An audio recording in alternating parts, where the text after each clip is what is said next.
Now you guys can hear me very well, even because I got this amazing new microphone. So it's just cool. It's just great. It's just amazing. Um, I'm gonna put on some shoes actually.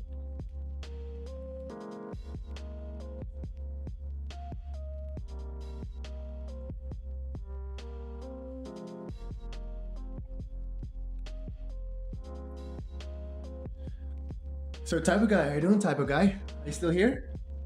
Are you still waiting?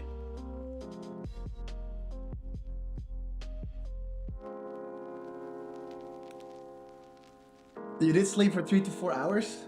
Okay, okay. That's pretty good, right?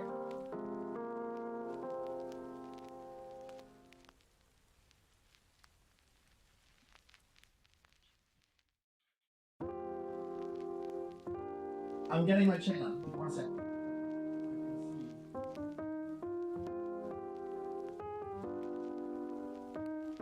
Can you say something, type of guy?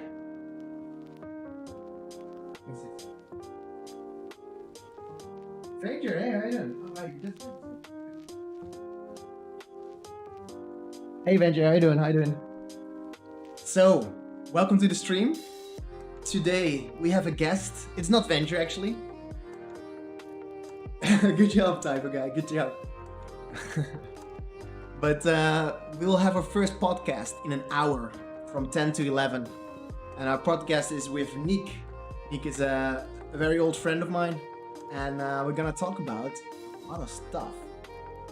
I'm gonna be very honest, I didn't really prepare as much.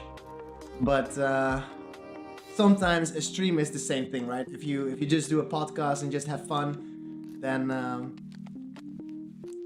then it's also a good thing.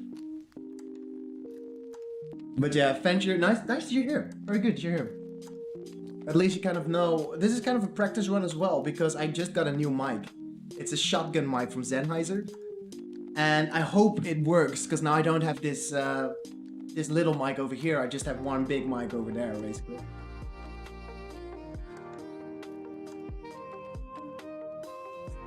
Putting on my shoes. All right, almost done. Almost done. Almost done. There we go. Okay, gotta move a bit. Oh wait, one more thing.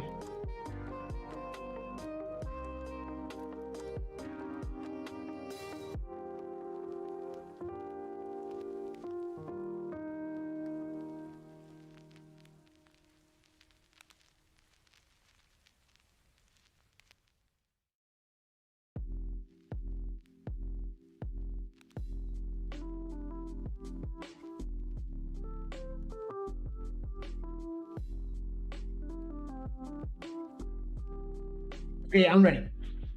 I think I'm ready. Mike is picking stuff up. All right, this is great.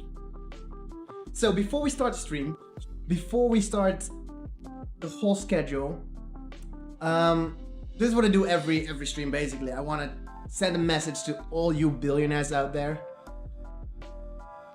I'm using this as a background noise to study, so I won't be able to communicate too much. No, it's all good. It's all good. Studying is a good thing.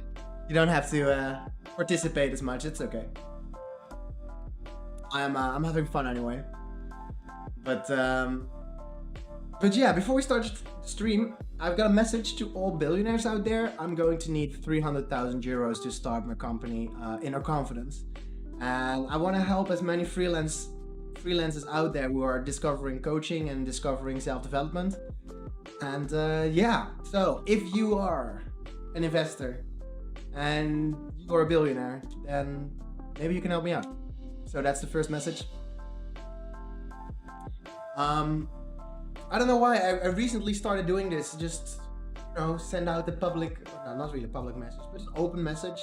Because I feel like if I'm not asking, then I won't be getting, right? Besides that, what else are we gonna talk about? All right, so I've got this weird idea about facts and truth, basically. And today's theme is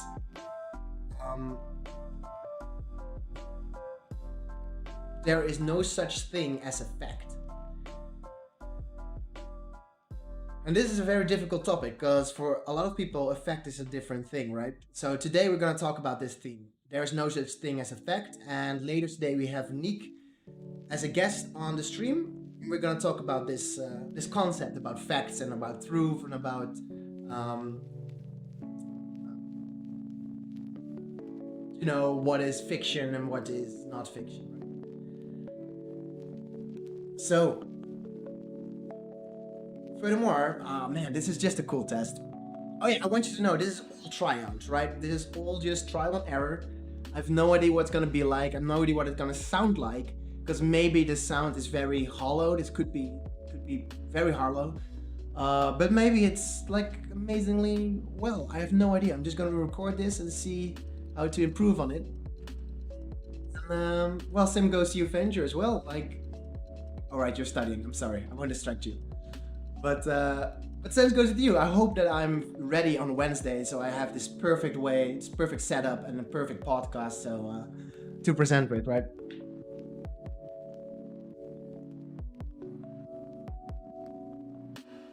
So, like a week ago, um, got banned.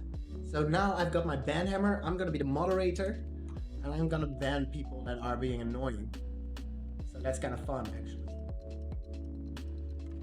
It's gonna be fun. That's gonna be cool. And I've got a big screen right in front of me. So yeah, if something happens in chat, I'm there.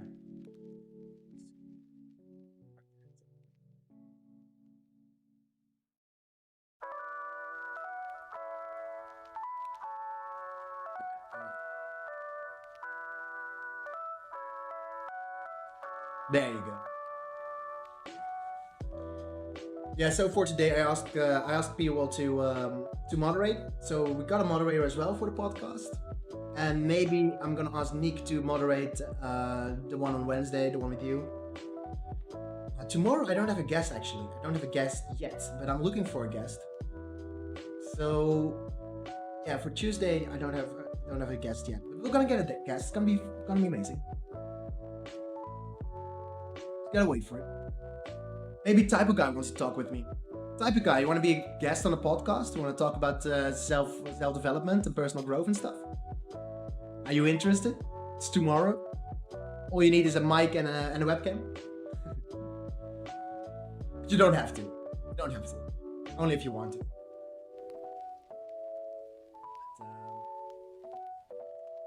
But yeah, so I've got this theory about facts, right? Before we start, I gotta keep explaining, right? There's some more things I have to explain. So this stream of Open Coffee is about self-development and it's about personal growth. And the goal I want to reach with this stream is to talk about these topics as much as possible and reach a very broad audience, as many people as I can. The more people get to understand self-development and know about psychology and social psychology and all these kind of topics, the more people will find happiness, basically. Because happiness is not something you find outside of yourself, basically, with with external factors like money or I don't know, love or attention. You find happiness basically by thinking about self-development and reflection and all that kind of stuff. That's why you find happiness. So when I was looking online and I was looking to all this stream and all these live people going live on Facebook, I noticed that there's not a lot of people talking about self-development, right? And I want to break that gap. I want to bridge that gap. So I want to have a stream that's talking about self-development, that's talking about philosophy, that's talking about all these different ideas, so that you have the opportunity to I forgot to turn on Discord. Oh well. So you got the opportunity to learn and to grow online, like on a stream. Let me turn on Discord.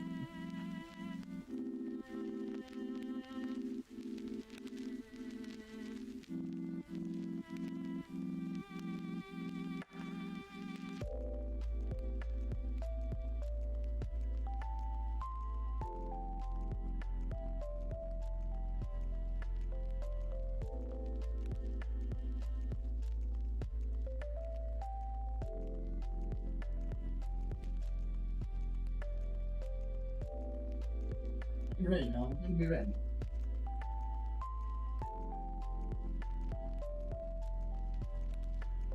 Yeah, I got Discord now. Okay, good. Everything set up. I've got my. Oh, yeah, we're good. We're good. We're good. So yeah, this is actually the first stream where I have a podcast. Where I have a guest speaker, and it's gonna take shape a bit more. And I like it. That's a little bit more structured, because again, today, like right now, we're gonna talk about facts, and I'm just gonna give you your opportunity or my own perspective on it, and what I think about facts, and why I don't believe in them, and why I think it's a fact is actually something that limits us a lot. And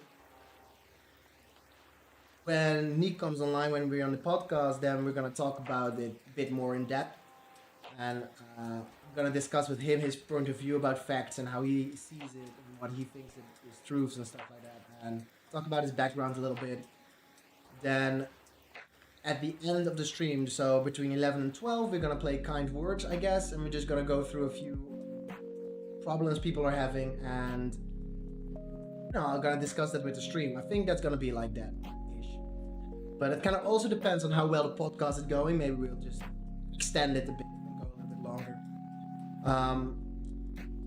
Yeah, final message. Every Saturday, if you live in the Netherlands and you live close to Breda, every Saturday there's an open mic event, also organized by Open Coffee.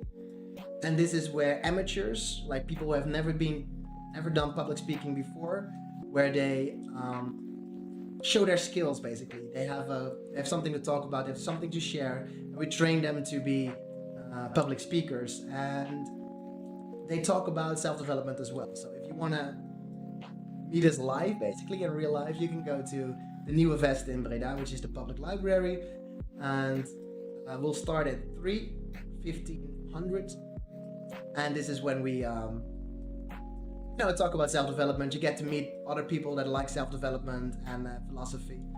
So yeah, that's what we do with Open Coffee. But for now, let's talk about facts, because let me tell you that facts are incredibly stupid, to be honest. Like, it helps us logically. Like, it gives you a little bit of a foundation if you want to do math, or you want to do like rational thinking and stuff like that. It's nice that we have these agreements, like numbers, for example, like 1, 2, 3, and 4. Those facts, those are very easy to deal with. And what my problem is that so facts are useful when you use communication. Because when I say, hey, this color is green, or my couch is purple, you know exactly what I'm talking about, because we decided what it is. We defined the word. So in that case, a fact is very useful. However, if we use facts to determine, to make life decisions, basically, saying, for example, everybody in this world needs money, that's a fact. You just need money, otherwise you'll die, that's a fact. When we use facts in that sense, as the only truth of something, we're gonna limit ourselves. We're gonna put ourselves in a little bit of a corner, basically. And what I believe you should remember is that there is nothing 100% true in the whole world. Like, nothing is 100% true. If I would say I'm sitting on a couch right now, like I'm sitting on a purple couch right now, it's not 100% certainty that this couch actually exists, right? And the reason why I doubt truths and facts so much is because I saw the movie The Matrix. So let's talk about this a bit. How do you know something is real? How do you know that? How do you know something is real? And the only way you know something is real is by using your senses. We got 5 senses. We got the sensor. One of the senses is sight, like seeing. The other one is touch. We got smell. We got audio, like hearing. And we got taste. Those are our 5 senses. And with those 5 senses, we experience reality. Like, I only know that I'm sitting on this couch because I can see it, because I can feel it, like I am sitting on something. because maybe because I can hear it. When I move around, I can hear it. So my five senses are telling me I'm sitting on a couch right now. However, what the movie The Matrix did, the movie The Matrix said, okay, a computer controls all our senses. Because, right, so how it works, how your senses works is when you see something, the light is translated into electronic vibrations, basically. Just like a microphone would pick up sound, or a camera would pick up color, right? That is what your body does as well. So what if we skip the light, but we only send the electronic pulses, right? Only send those little senses. That means that we control your reality. So if you don't see the colors anymore, but I just send the electronic waves through your brain, then you're not using your eyesight, but you think you're using your eyesight because we just skipped that. And this is what the Matrix is like. So the Matrix says the world you're seeing now is not real. The Matrix says what you're actually just in a kind of chamber that is controlled by a computer. And what you're seeing, what you're touching, and what you're smelling is not real. It's digital, it's electronic. It doesn't really exist. And for us, our human beings, the person right now, you guys, right? You do not know whether you are in the Matrix or not. And it's impossible to prove you're in the Matrix or whether or not you're in the Matrix, right? You can't prove it. And this is why I believe there's no such thing as fact. If your whole belief system counts upon that the world is a globe, like it's round, or that, the air that you breathe is real, when your whole belief system is focused on that, you're kind of limited in being open-minded because you have so much reliance on facts, even though they don't really exist. And this is what the statement comes from. Like, I do not believe there's such thing as facts. There's just a probability that it happens. And to me, a fact is only a fact until proven otherwise, right? Till someone proves the fact is not real anymore, then all of a sudden there is a new fact. And that kind of goes back into the years of Columbus. Because Christopher Columbus kind of discovered the earth is round, right? He proved that the earth was round, basically. And before his time, people believed that the earth was flat. Everybody who would say otherwise, like, hey, I don't believe the earth is flat, I think it's round, then you'll be killed, you'll be hanged, and you will be, cast aside. It's a crazy person. So until Columbus proved the earth was round, we thought that it was a fact. It was flat. So right now we have a lot of facts. So right now we believe 100% in some certain laws or some certain realities. But they're only realities until someone else proves them wrong. Someone else proves that actually we were wrong all the time. And that's the theory of the Matrix. Maybe someday someone comes down to Earth and tells us, you know, this world you're living in, it's actually not true. The world you're living in right now is just a computer program. You've never breathed before. You've never used your eyes, or, you never tasted food in your life. Just pretended, we just made you believe you did. And there's another movie called The Truman Show. It's by Jim Carrey, The Truman Show by Jim Carrey. Jim Carrey plays a character that is born in a city that is completely filled with actors. They're not real people, just actors. He doesn't know that though. So he lives in a city and he goes to school and he has a job and he does all this and he thinks it's just real life. However, everybody he meets is an actor with a script. And there are people at home watching The Truman Show, that show. So in his belief, everything he sees is factual truth. But in reality, it isn't. They're all actors. So this is why I believe facts don't really exist. If someone tells me, hey, dude, unicorns exist, then I'm like, yeah, okay, cool. Of course, unicorns. Yeah, if you want to believe that unicorns exist, then odds are that they probably exist somewhere. I mean, the universe is infinitely great, right? There is no end to the universe. So odds are there probably somewhere unicorns in this whole universe. Or there's probably somewhere that magic exists, or Star Wars is real, or Lord of the Rings is real. There is no way you can prove that's not real, right?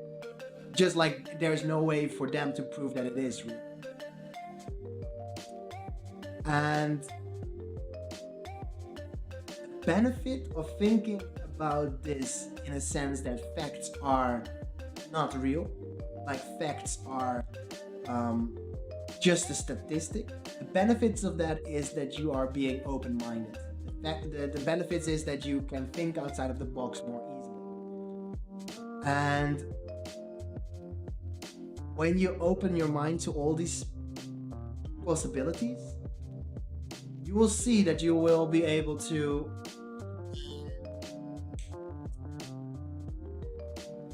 basically do what you want, I always want to say. And what I mean by that is, right now you might believe that you need an education to be happy. And the reason for that is because we've been doing it for 50 years, right? My parents had an education, their parents had an education. Everybody is doing educational things, right? However, if you measure your life, your future by looking at the past and saying, well, this has worked, this has always worked, this has worked in the past, going to have a study always was beneficial and would always get you a good job, then it might also work in the future. And when you think in this sense, that means you are not open to other possibilities. And when I look at my life right now, I'm gonna be honest with you, I didn't finish any studies. And I might not be the most successful person, or I might not be the most wealthy person, but I'm the most happy person. I feel really content, I feel happy, I feel relaxed, I like what I'm doing something that's fun to do. I mean, I've been working now since 8 o'clock in the morning, setting this all up. I'm a little bit ill as well. Instead of thinking facts aren't real, it's more insightful to see statements as opinion. For example, the world is flat until proven wrong or right. Yes, I mean, I think that's a good idea. Yeah, you've got a good perspective. Let me change this chat a bit.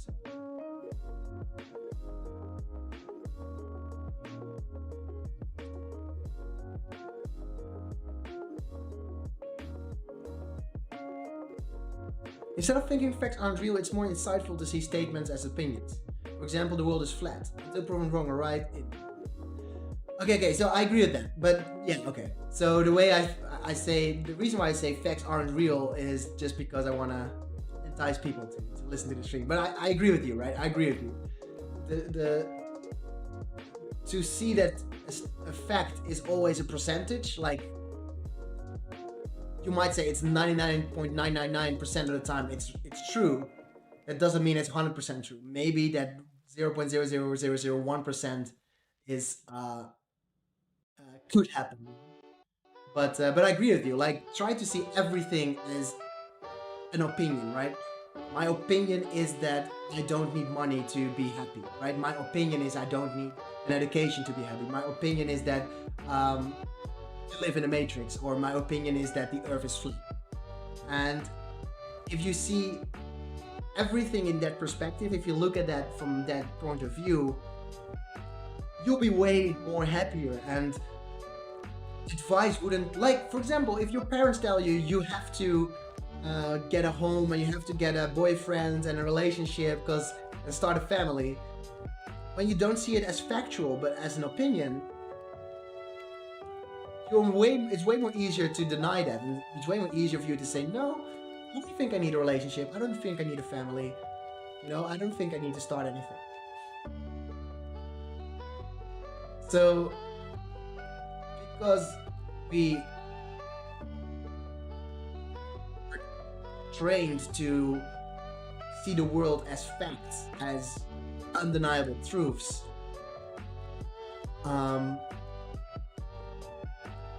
yeah, it makes us a little bit too sheepish, right? We follow the herd too much, I believe. But yeah, that's a good statement. Instead of thinking facts aren't real, it's insightful to see statements as opinion until proven wrong or right. I agree with that. But yeah, for people in chat, for people on Facebook or YouTube, if you see this, just like Venture does, or Venture Universe does, you can just type something in the chat and I'll respond to that and we'll talk about it. The American dream may not work for everyone. Let me think about this. Wait, typo guy, actually, are you from Norwegian? Are you from Norway or from Sweden? I thought you were from Sweden, right? But American dream may not work for everyone.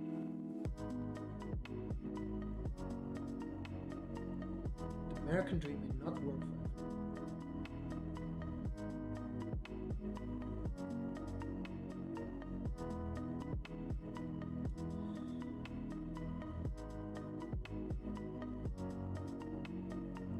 Ah, you're from Norway, okay. First, describe the American dream. Yeah, maybe, what is the American dream? What do you think is the American dream?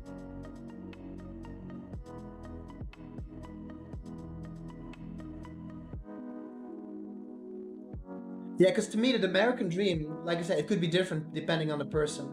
Because to me, the American dream is that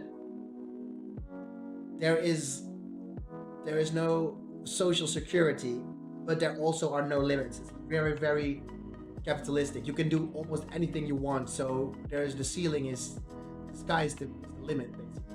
However, if you don't make it, there is no backup for you. Nobody is gonna give you money. It's very independent. Is that what you mean, type of guy?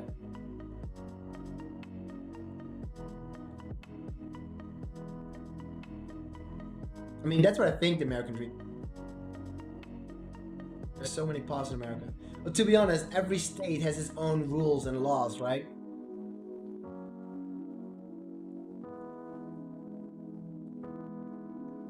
If I'm correct. So some states might have social security and stuff.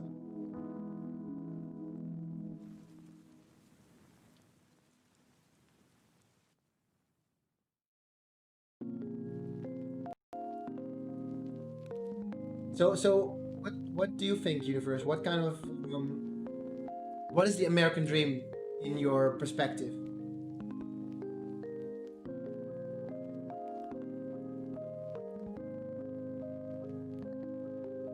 Successful equals American dream. Yeah. That could be it. That could be it.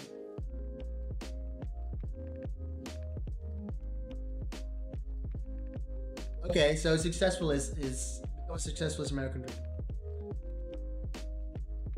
But that's everybody's dream, right? Like, it's not only American dream. Like, I think the American dream is also related to how do you want to become successful?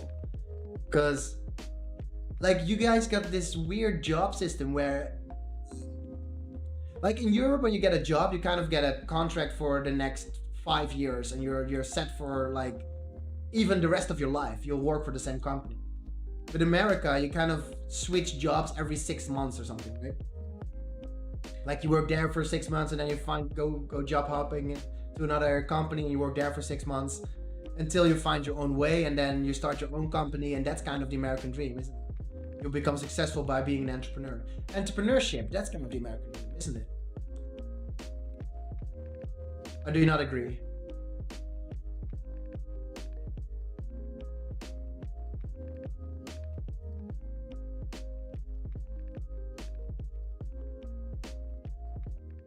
I think the American dream is to live in a decent to comfortable living and avoid the dangers of poverty, feminism. Although it could happen anywhere. America is a very unique place and gives extreme experiences. Extreme experiences, very well described.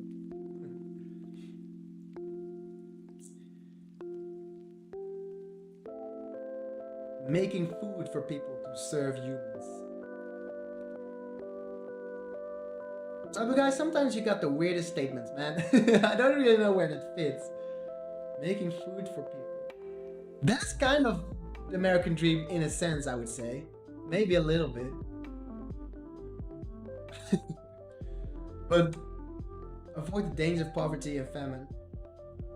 Yeah, but that's the thing. Like with the American dream, if you describe it like that, Venture, like you have to avoid poverty and famine, but you have to do it alone. The government is not going to help you.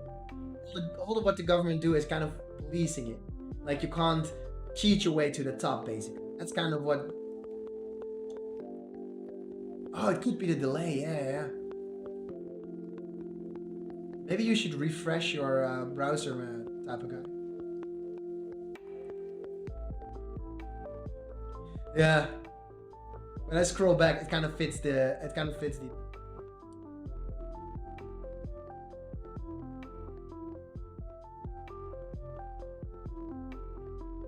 It's very unique place and gives extreme experiences. But that's the kind of the weird thing about America. It's the social, like in the Netherlands we have a welfare system that is very refined, basically. If, for example, if I don't have a job, the government will find me a job, will help me get a job, and until I find a job, until I can take care of myself, before that, they are giving me €1,000 a month, basically, because I'm a Dutch citizen. I don't think you have anything like that in America, right?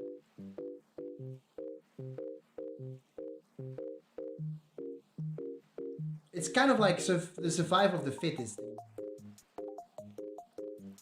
If you work hard, you will do fine, and there will be support for you.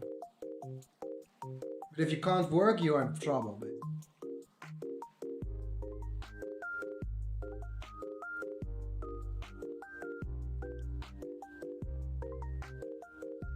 I like how we strayed from talking about facts and reality to the American dream a bit.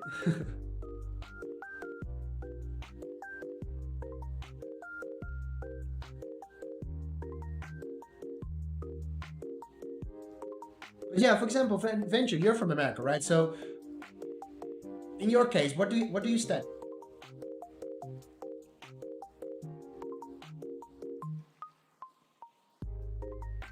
What do you study?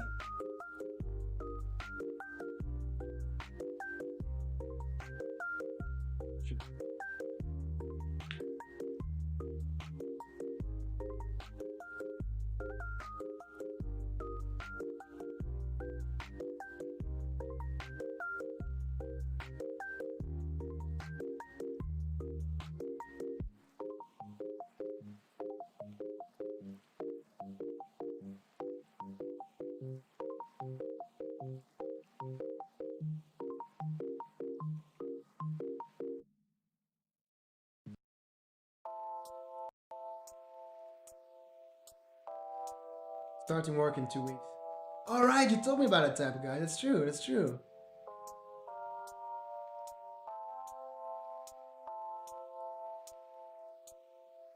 Are you trying to become a professor? Oh, that's pretty good. Professor of language, then, I guess? Or what kind of professor do you want to be? Oh, that's very interesting.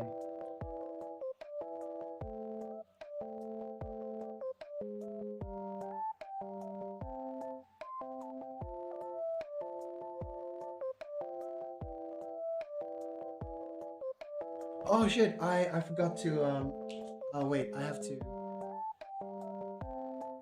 forgot to copy paste my. Wait 1 second. Like right now I'm not streaming this on the platforms I want to stream this. This is just my own personal.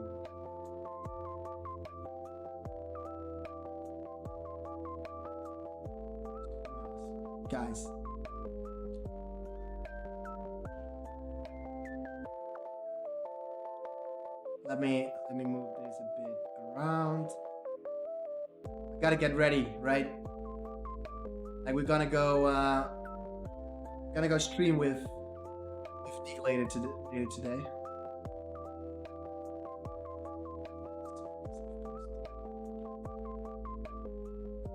So already gotta set it up a bit. But yeah, so English, history, or Spanish? Oh, you should do history. History is amazing. I love history. It may sound a little bit counterintuitive because I just told you that history can be very decisive.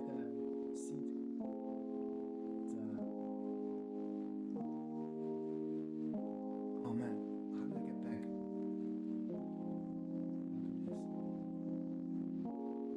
But yeah, history is pretty good.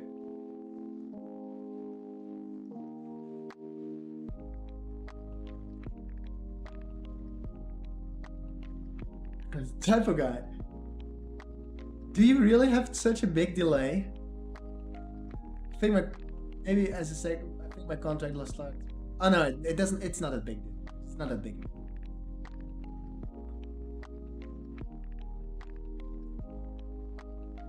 So yeah, what I'm doing now, I'm actually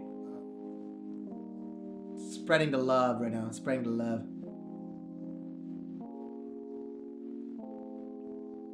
But you can't see it. I'm doing it on the big screen.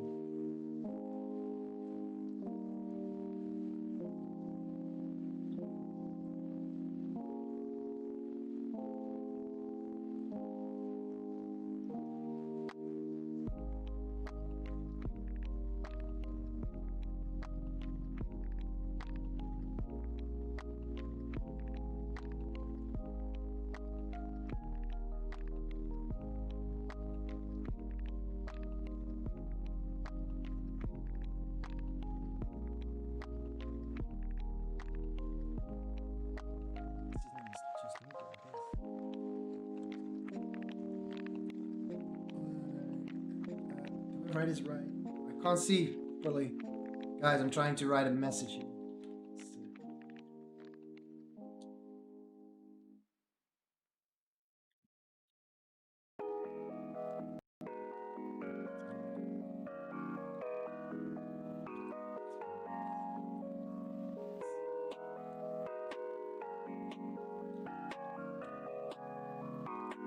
Okay.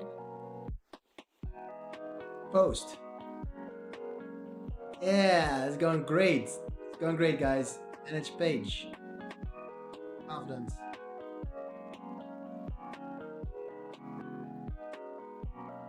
I copy pasted the wrong thing. Almost there, guys. It's there. But yeah, your contract lasts for 2 years. But in America, the contract do last way shorter. I think like only a year or something like that. Very short contracts. I think.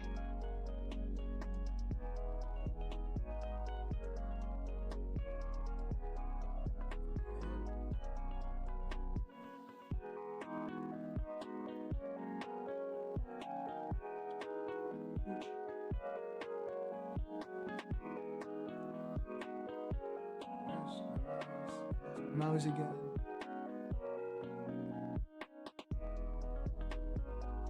Why is it not doing it?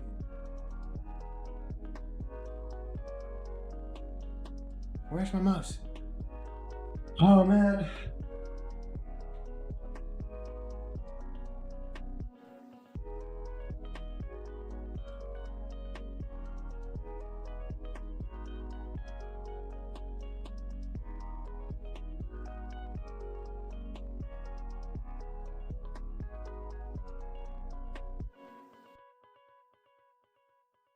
One second.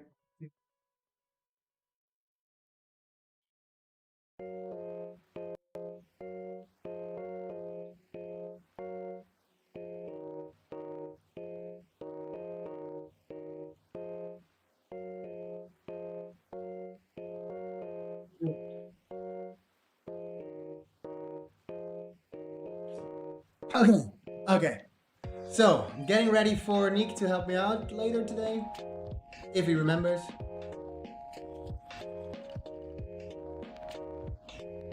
Good, very good. Um,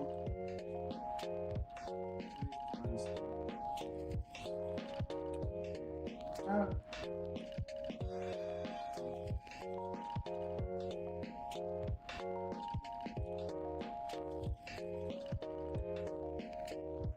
she'll figure it out. But yes.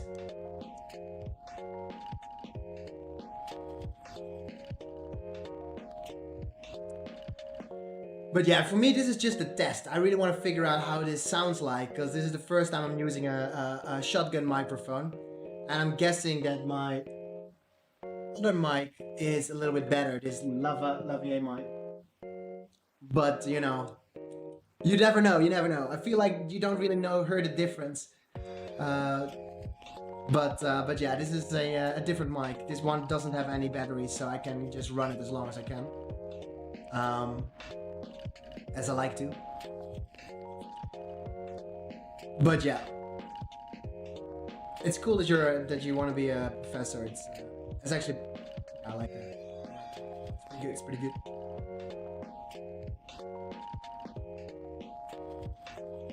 Is it a salary difference as well?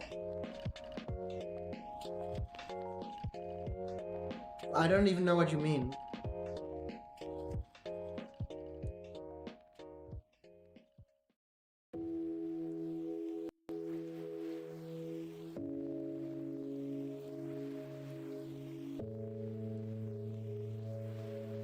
What do you mean with the salary difference? Like in America or just in your contract?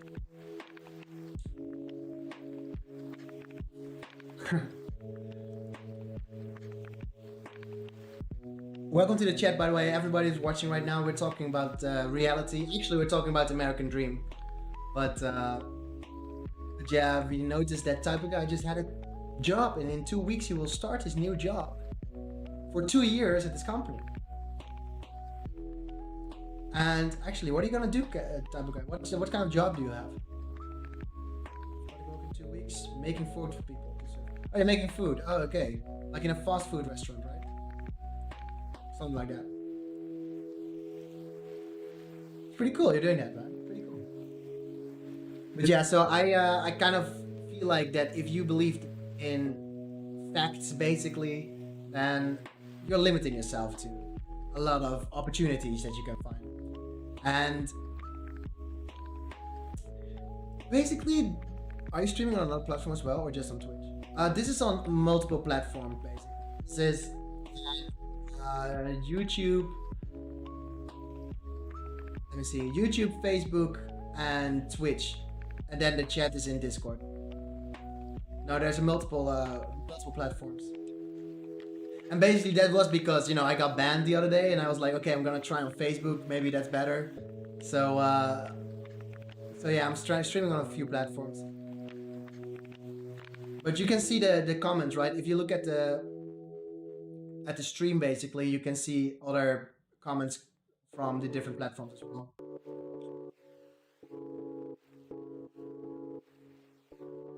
So yeah. Oh, right. Maybe if you rather just have it that our stream is on Twitch, like our podcast is only on Twitch, then we can just do it on Twitch, right? It doesn't have to be on Facebook or anything. But that's your preference, of course. To me, it doesn't really matter, to be honest. If you rather just have it only on Twitch, then we can just do the podcast on Twitch on Wednesday. But yeah, but you have to message it in the streaming chat one, right? So if you go into, I can do it as well. So there's a category called streaming, and in streaming there's something called streaming chat. If you're right there.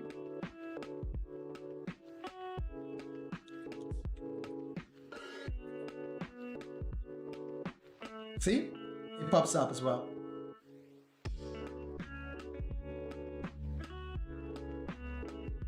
Pretty cool, right?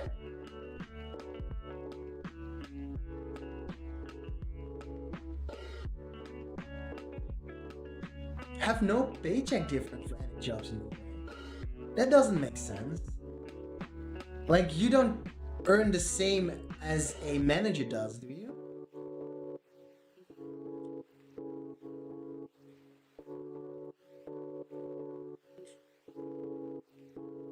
Like a surgeon kind of earns a different salary than a clerk, right? Or a cashier in the supermarket. I'm assuming.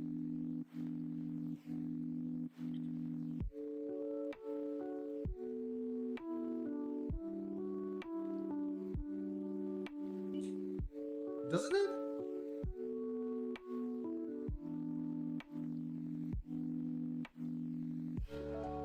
I really like the delay. Type guy is so late. Refresh the stream, maybe it helps.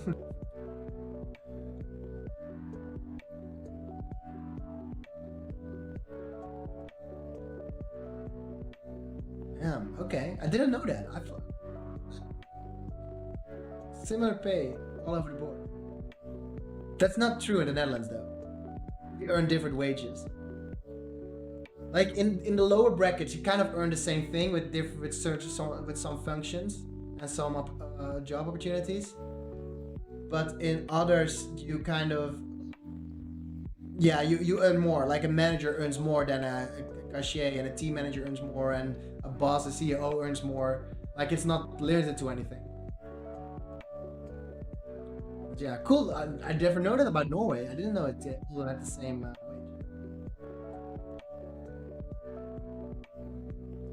Arlene, you could try with low quality.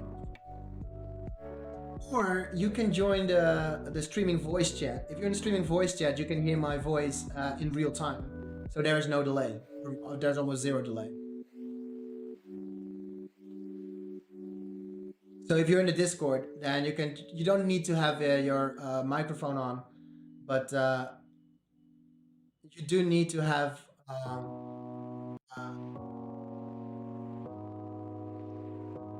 what's it called?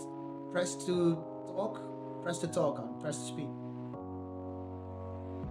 If you have that on in your settings, then you can join the streaming voice and you can hear my voice in real time. So there's no delay.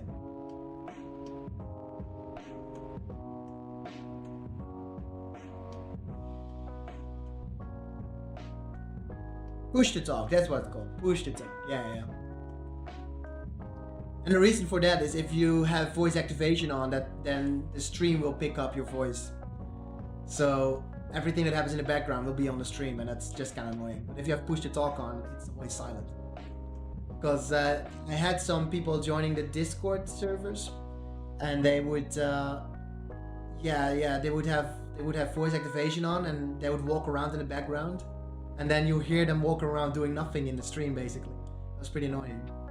But with push to talk, you don't have that problem. So I put that restriction in. It's pretty cool.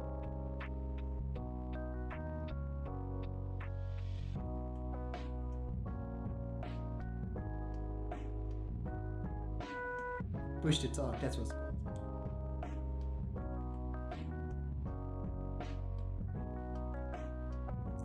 Oh yeah, by the way, Venture, we're gonna do a podcast through Discord as well. So my whole setup is designed on Discord, basically. Just so you know.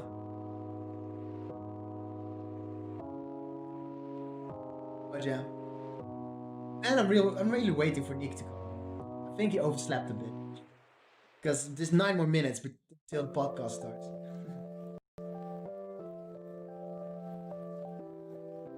Yeah, it's gonna be amazing. I hope he's there, but I'm not sure. Because on the right side, I've got my chats open. Like I got Discord open and WhatsApp on the right. And right in front of me, I got the stream. It's now almost 10. 9 minutes to 10. Like 9:51.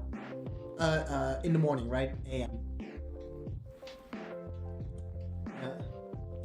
And for you, it should be almost 12, right? 12 o'clock in the evening. Midnight.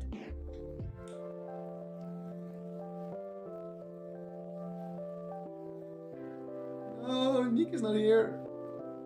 Yeah, 11:52. Yeah. Cool. I get your time zone a bit. AKDT. AKDT. What does it stand for, AKDT? What is it?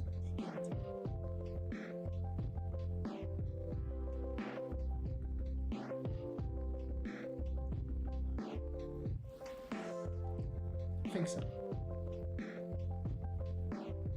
But yeah, there's we're gonna go set up for Nick. I'm really looking for him, but I don't think he's awake yet.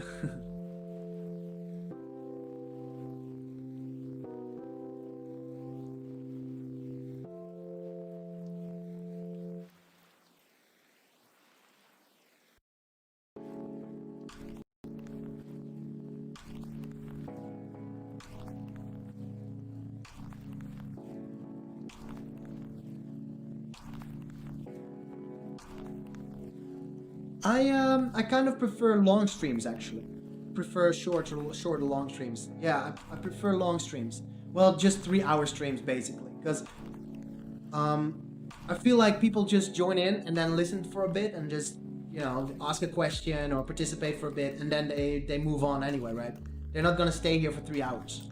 But I kind of, when you have a long stream, then there is opportunity for people to get to stream. So that's why I actually used to stream for 8 hours, like a whole day, and do things, because then you don't really have to work on the time. But now I just stream in the morning, so I stream from 9 till 12, and then I have my little segment. I'll do my little thing, and I have some stuff prepared. I have a podcast prepared, right? And that's and people can just tune in the morning. We can talk about anything about philosophy. So I prefer like middle streams, I would say that, because it's not really short. It's not like just an hour, but it's not very long as well. It's like a medium stream. Like now I don't have to tell people, okay, you have to be here between, there's only 1 hour of a window you can be here, right? People can just tune in and then they have something to talk about or something to listen to. I seem like a morning person. Well, to be honest, I had some company last night and I'm very tired right now. I didn't sleep as well. So normally I would be a morning person because I go to bed at 7 and then I'll sleep at around 9ish. But today I guess I only started sleeping at 2ish. So I only slept for 3 hours maybe. But yeah, I like to be a morning person. I like to wake up at 9, or I like to work from, I like to stream from 9 to 12. And then in the midday, I just meet up with people. Like today, I'm meeting with Svetozar, it's a friend of mine. And we're gonna just talk about philosophy again and self-development and learn things and, discuss. Actually, the fun thing is, someone asked me, how did you get here in life? How did you get there? And the way I got here in this entrepreneurship basically is by giving up. I gave up so much. Like I wasn't disciplined, I procrastinated a lot, and I just gave up a lot. And by giving up, I finally found something that's fun to do. I don't feel like I'm working right now. It's just nice talking with you and getting to know you, Like talking with Typo Guy, for example, in chat, and talking with you, Venture, just to learn more about the American dream or learn more about how Norwegian pays their the salaries and stuff. And the other day there was a girl called Esther, I think. Her name was Esther. And we talked about spirituality and stuff like that. It was very interesting. That's what I like about these kind of streams. Like I got a general theme to talk about, like reality, but I like to answer questions much more and getting to know people. That's kind of more fun, to be honest. But yeah, it's kind of a talk show, is it? Yeah, Nick has 4 more minutes to come online. And that's when the podcast's supposed to start. Like the cool thing is, like I don't really see my family a lot, but Thursday maybe I'll be talking with I think it's a cousin. It's not my aunt. Actually, not sure even. I think it's a cousin. And she has kind of discovered spirituality as well. And she used to be very religious, and now it's kind of switched a little bit. Like she is both religious and spiritual now, and she studies positive psychology, and it's very cool to get to know her a bit more and to talk about that and broaden the horizon, you know. So yeah, that's kind of what why I like streaming so much, and I want it to be more than just 1 hour, because then nobody has to set a timer or an alarm. You can just go online and then see someone talk about it. By the way, if you're watching on Facebook, you can type something in the chat, and I will see them and we can respond to them. Maybe we'll discuss something that you're interested in.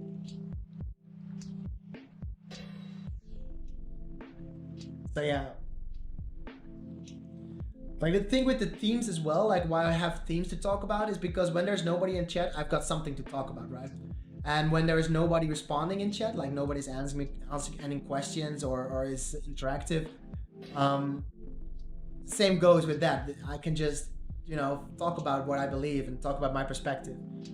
My perspective is not necessarily the only perspective there is, but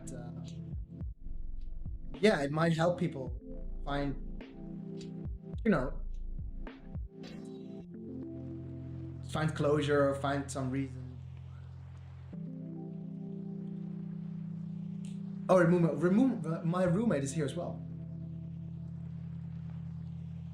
Do you want me to invite him? Nah, I won't. But I have to tell him something, by the way. Be right back. Right, one second. One second.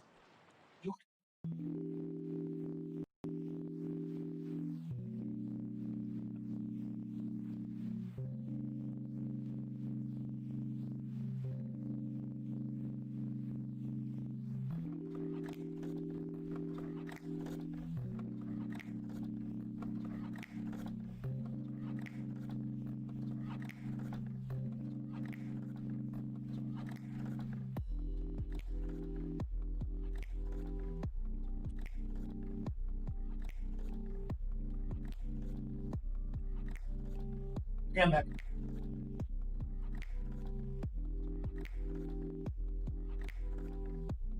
See, he's not online, guys. Nick is not here. My podcast is gonna be in ruins.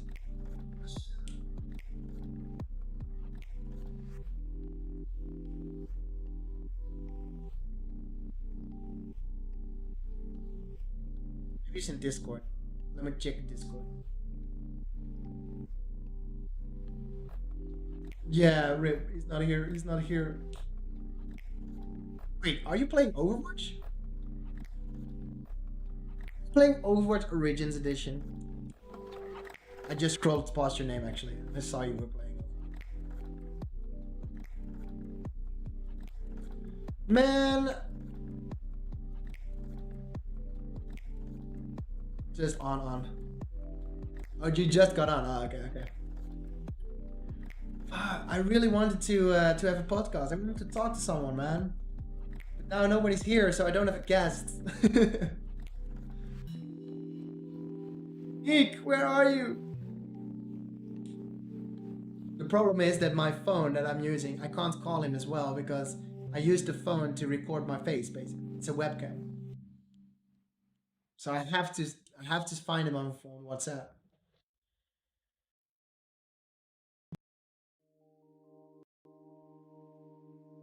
Be your own guest till he arrives. Yeah, okay. Wait. Let me get my schedule on. Should be my own guest. Okay. I know, type of guy. I know. I'm sad as well. Be my own guest.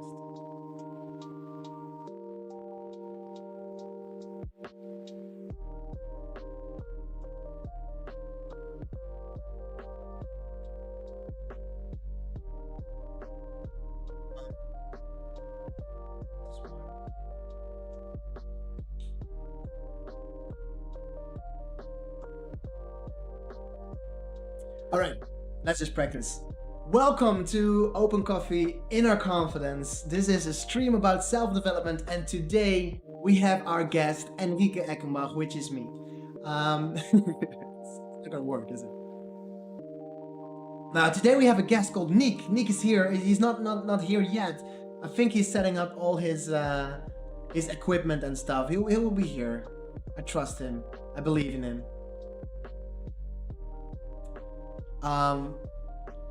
Let me get to chat. I connect my phone to your. Yeah, I do. It's a wireless. I use a Droid Cam. It's a wireless connection because it's on the same wireless network. But Droid Cam is a very good app. It kind of also makes its own Wi-Fi connection. So if you don't have a router or something like that, he creates his own router. He can also do that, and you can connect with Droid Cam through that. So right now I just have a wireless connection with my phone. Actually, I've got 3 Android phones, which I can all connect to my computer. Yeah, it's pretty insane. But I bet it's pretty cool, yeah. But yeah, so welcome to the podcast. My name is Enrique Eckenbach. I'll be your host, and we're gonna talk about what's it called? Facts and reality, truths, wisdom, and all these fun stuff. And let me see here. So the goal of Open Coffee is for good ideas. This is our motto, right? We have a motto. For good ideas and true innovation, you need human interaction. And it's very important to have human interaction when you have ideas, because when you were younger and you were taking a shower, for example, you would have like all these ideas bubbling up. And then you would get out of the shower and you would tell them to your mom. Well, you dry your hair, you dry yourself off, and you share your ideas with your mother or with your father or with your brother or your sisters. And you would talk about all your ideas. And because you shared your ideas, those ideas became innovation, right? They became real things. And that's the cool thing about this stream. We want to share as many ideas as we can with you guys. We want to have an interaction about these ideas, so our ideas become innovations. They become real, tangible things. And the reason why it doesn't work without interaction, there's also like an example for that. Like now, when I have amazing ideas, when I'm taking a shower and I've got amazing ideas, and when I get out of the shower, I don't get to share them with people. Good luck with the rest of the stream. Excited for Wednesday. Yeah, let's do it, universe. And good luck with Overwatch, and see you around. So yeah, when I now take a shower and get out of the shower, I forget all the ideas. I don't share them with anyone. I just have amazing ideas, and I get out of the shower and I immediately forget them. I don't talk about them. I don't turn them into innovation because I don't share them. There's no interaction. So this is what Open Coffee is. Open Coffee is a location, a platform to share ideas, to share philosophies, to share thoughts. And we do this because of these COVID times and we can't go out. We do this from the comfort of our homes. We do this from here. And I think this is amazing. So what we do on the stream is we divide the stream into 3 segments. We have 3 hours of streaming. We start at 9 o'clock in the morning, UTC +2, and we go on until 12 a.m. No, p.m. 12 p.m. Right? It's 12 o'clock in the afternoon, the midday. And during this 3-hour stream, we have 3 different segments. And the first segment was Let's Talk About It. And Let's Talk About It is a segment where I actually just talk about the theme about facts and truths or just anything. Now I'll talk with you guys and we have interaction with the chat and we'll talk about anything that comes up. Like today we talked about the American dream, we talked about Norway, about job offers, about how much you make, what the differences are. And during the podcast, that's the second hour, that's after Let's Talk About It, we start this segment, which is the podcast segment of Open Coffee, right? And in the podcast segment, I invite someone, every day I invite someone to come talk about it on the stream. And today we got Nick. However, Nick is still working on his setup, I guess, because I don't see him right now. Maybe he's here. It's not online. He must have overslept, I guess, or something else happened. But that's okay. It's all trials.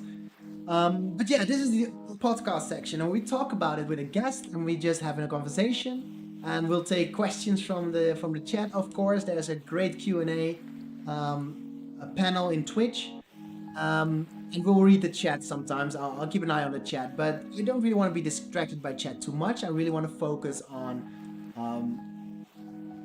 the podcast, right? On our guest. So during the podcast, we go into four different segments. The first segment is kind of the introduction. Kind of have this talk about what we are, what we do, and why we do it. And then we introduce the speaker and the guest about what his beliefs are, what he likes, what he doesn't like, where he's from, what his goals are, what his hobbies are, what his job is, um, what he's like as a person, and how this all is related to the subject of reality, truth in this case.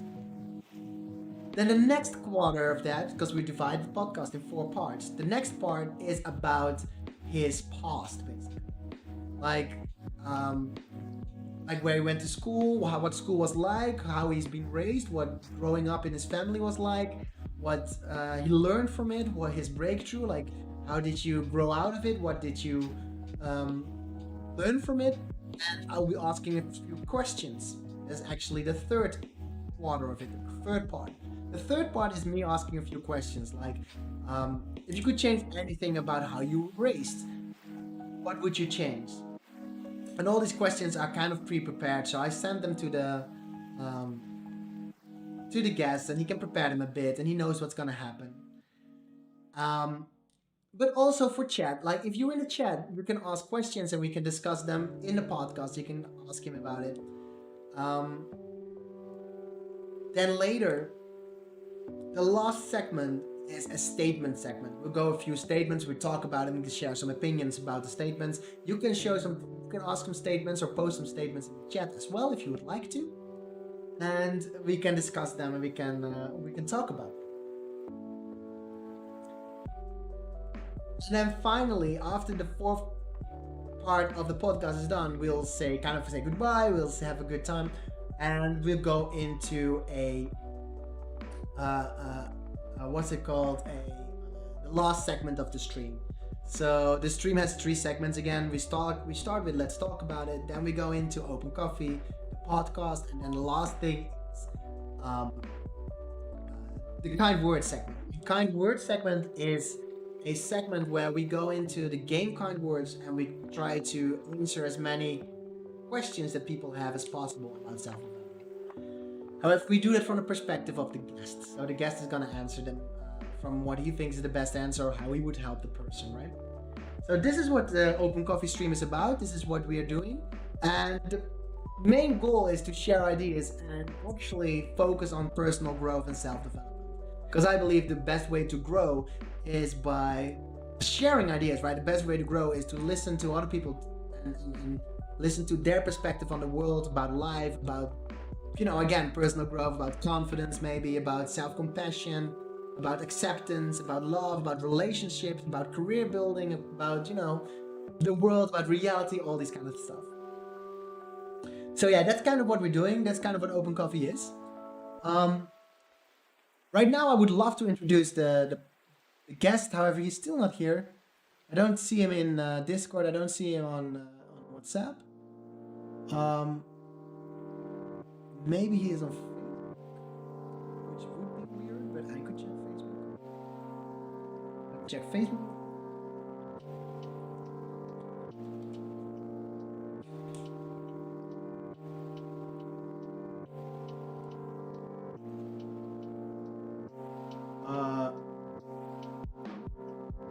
No, he's not on Facebook.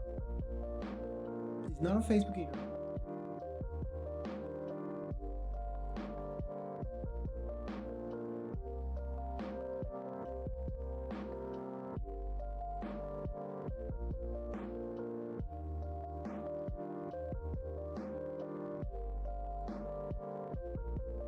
I can't find him. Oh man.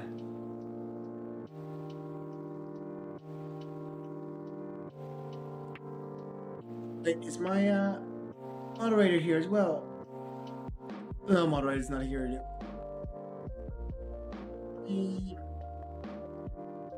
Okay. It doesn't matter. Maybe I can do a podcast about myself. Let me go through the topics.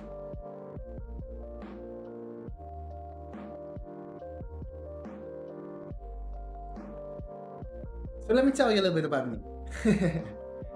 Who am I?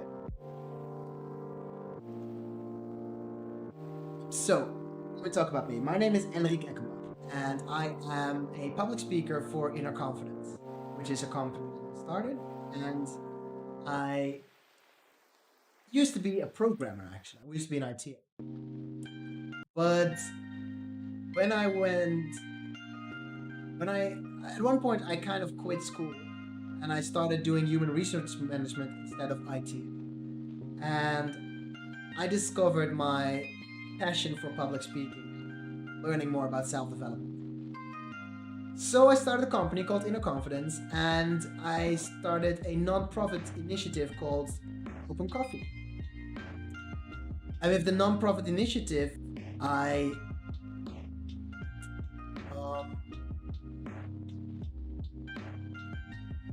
how would you say this? I kind of encourage people. I kind of already discussed this. I kind of encourage people to meet others, as a big part of self-development is surrounding yourself with people that also want to develop themselves. So focus on personal growth. However, it always seems a little bit difficult to create a social circle if you're a little bit more introverted. Like, you don't find it difficult to make friends or to meet people.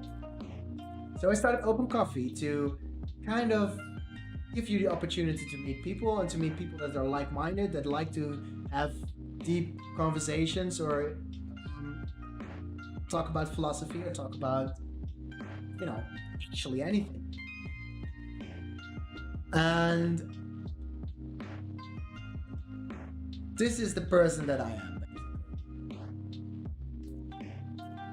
Let me see. Schedule, goal, theme, my impression, introducing guests. Yeah, okay, so my career. So I used to be a programmer, and I kind of fell into public speaking, and now I have a goal to make Inner Confidence one of the biggest companies that offer self-development for basically almost, I want to say, for free. Like, of course there are paid courses, but there are so many unpaid courses, and I want to have that balance. I want to offer people this opportunity to learn more, and I want to promote that in a very open and engaging way, I would say. See here, my interests are. Oh, this is so weird, but I'm trying to do so many things at the same time, right?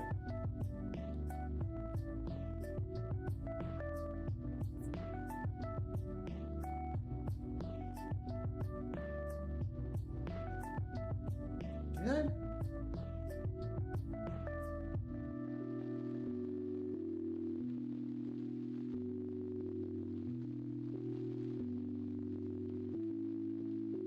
I think it just overslapped. He's not here.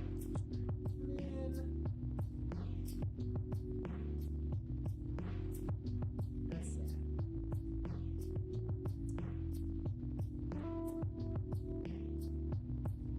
I gotta get used to this. I really have to get used to this because I'm distracted by so many things on the right side. Trying to read what I'm supposed to be talking about. It's a little difficult, guys. It's a little difficult. Gotta be honest. Gotta be honest.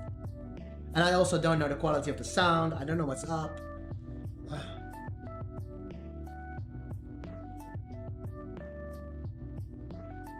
little tired.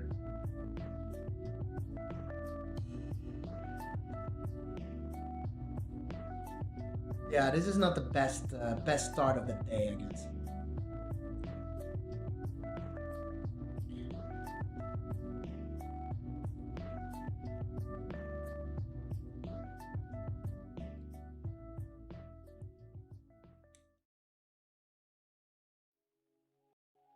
It's not the best start of the day.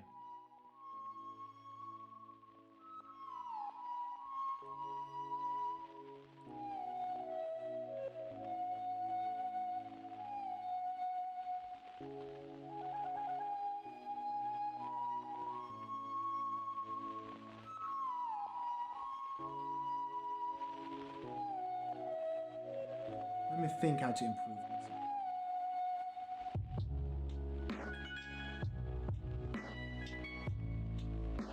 You know, I think the problem is, the problem is just tired. That I think is the problem.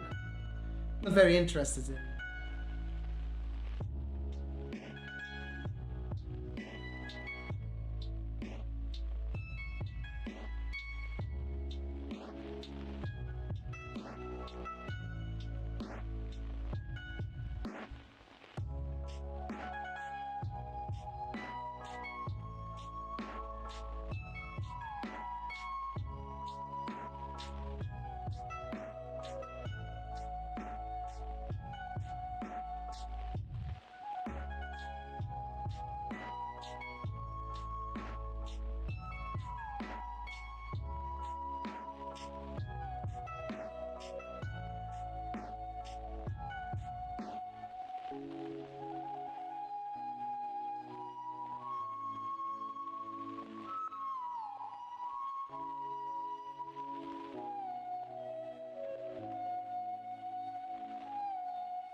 Okay. How can I make this more fluent? I need to have a better idea of this, better preparation.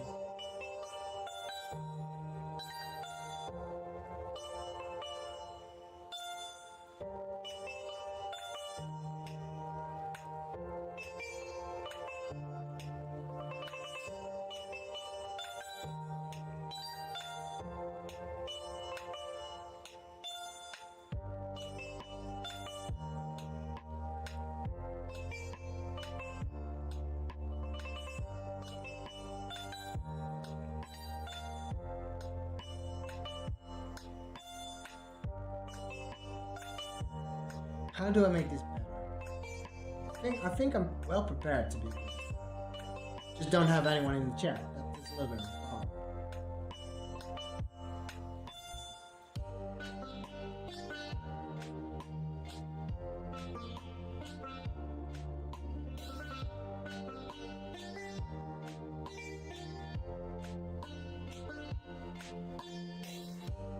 I'm gonna go in chat.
Right.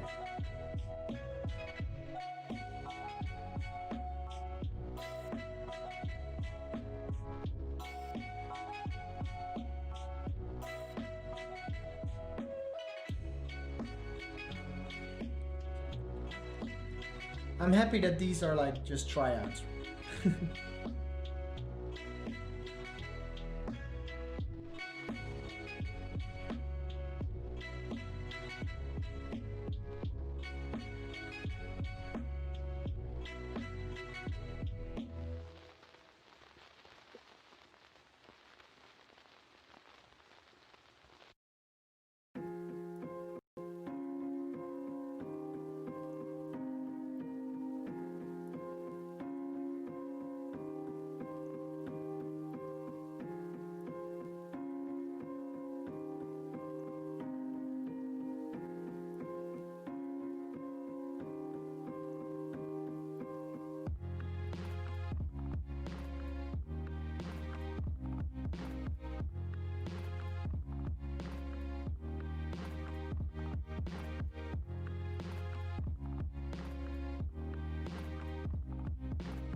I need a speaker, a podcast speaker for today actually. I have one.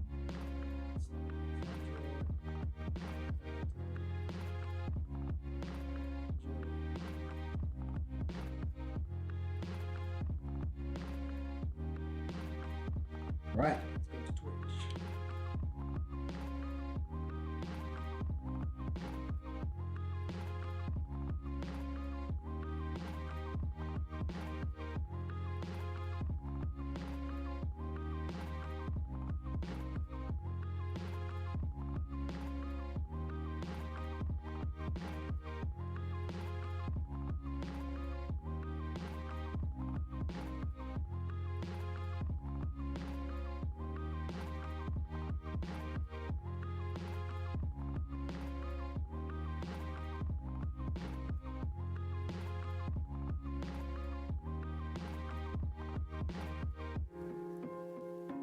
Doing so many things at the same time.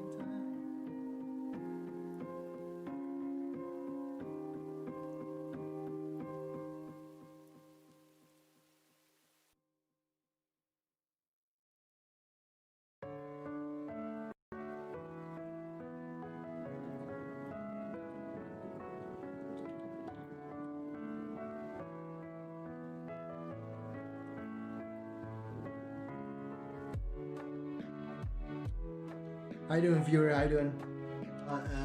Kind of doing two things at the same time. I know it's not very professional, but I don't have a guest for the podcast, so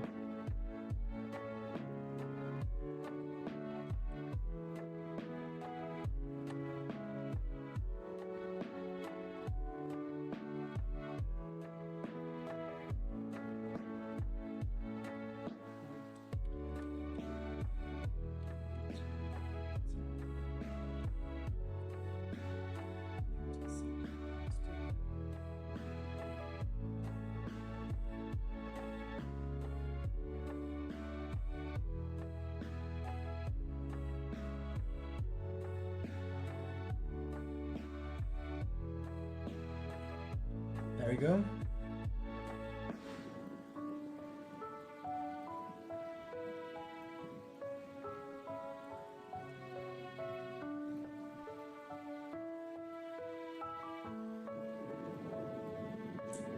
Yo.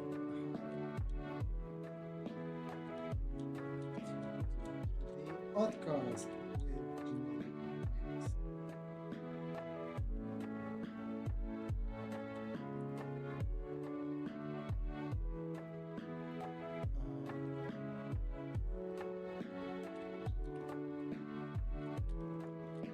Right now, I'm just looking for people that want to do a podcast, and it's not enough people there. But yeah, I need 5 every week, and then I also need to find a speaker for Saturday. So I need to find 6 people every week to have a conversation with me. It's a lot of people. It's a lot of people.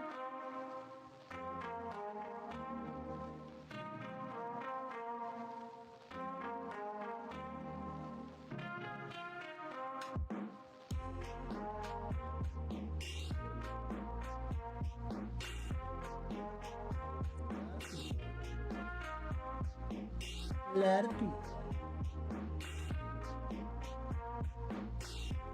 Right? Okay.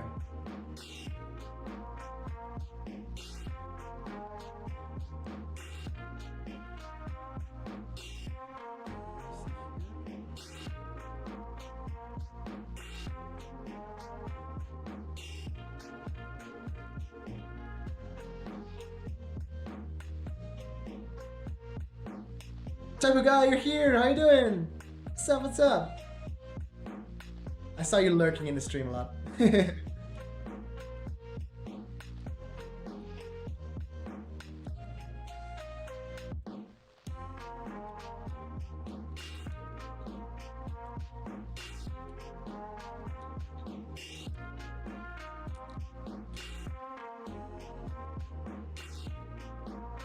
That would be fun.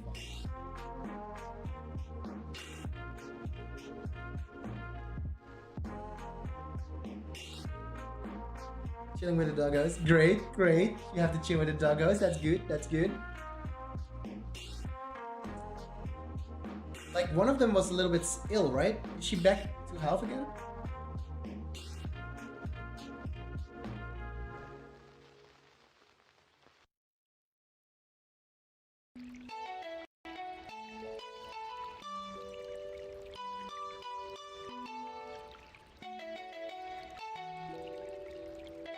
One of them was not very well. Did you cure her already? Is she better?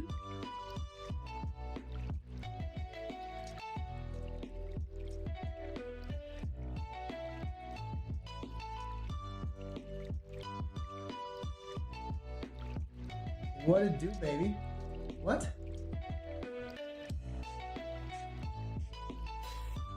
What's happening? What's happening, guys? I don't know what's happening.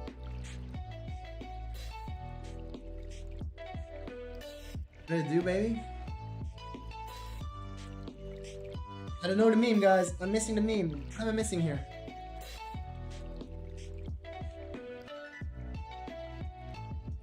I'll tell you a fact. Go for it, my friend. Tell me a fact. What's the fact here? Don't make me ban you.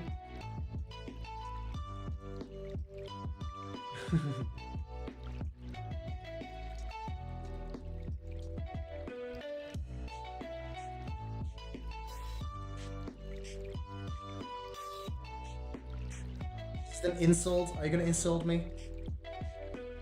Gonna hurt my feelings?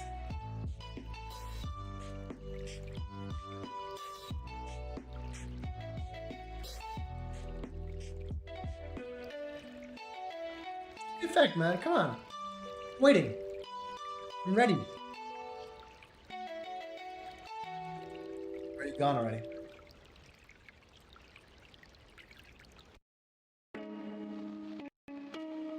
And he's gone.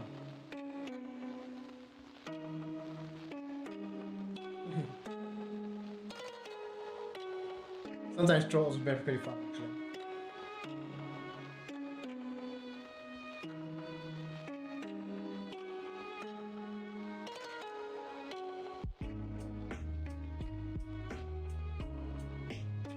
You know what? I'm gonna ask my mom to join on the streams.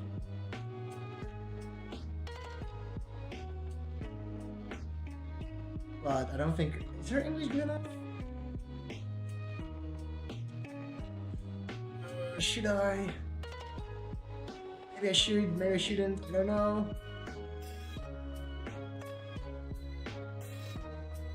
Pretty smart. She's a pretty smart person. I should. I don't think I should. Doubting. Okay, I'll wait. Actually, I'll just. I'll ask later. We'll do it later when I'm a little bit more prepared. Because right now this is a little bit of a disaster already. But yeah.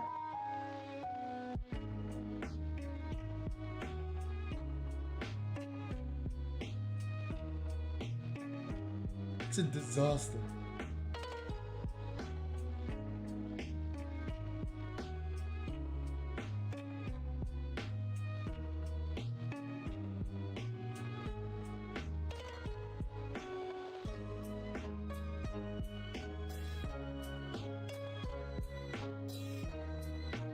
a little bit of a disaster, guys. I'm not gonna lie.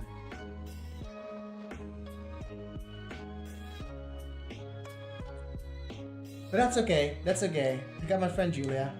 So hopefully she'll be able to meet up tomorrow. Because I don't have a speaker for Tuesday, for tomorrow actually. Maybe I should opt in. I'm gonna opt in for tomorrow. So.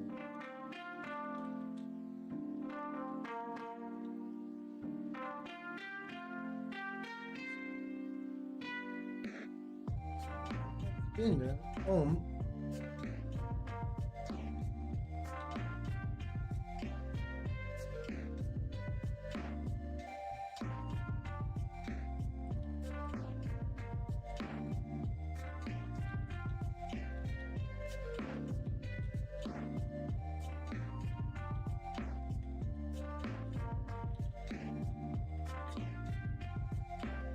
Okay. I invited someone.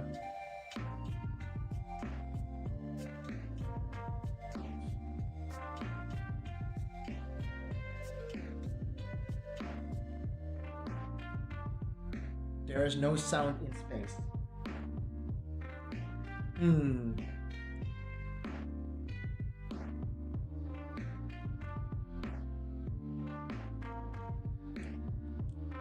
Okay. How about if there is I think about this. So this is only true, like the reason why I don't believe in facts, right? So you say there's no sound in space, right? And it makes total sense because there's no air, right? There's no vibration, so why would there be sound in space? However, you could also say that there's no sound in space until proven otherwise, right? Like this is not, fact is only a fact until proven otherwise. Like there's no sound in space because there are certain rules that apply here. But until those rules are broken, it is considered to be a fact. Do you know what I'm trying to say?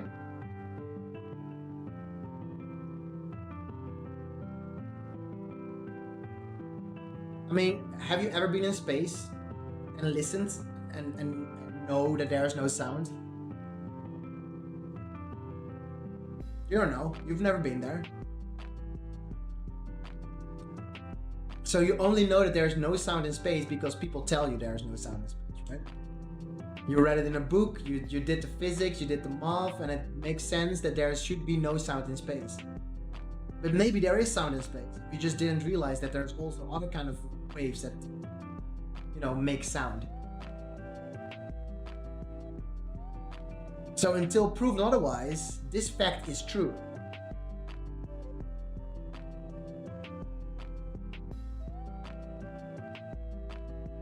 Okay, we can try that. Like, I'm not trying to disprove everything, right? I'm just trying to explain a theory here.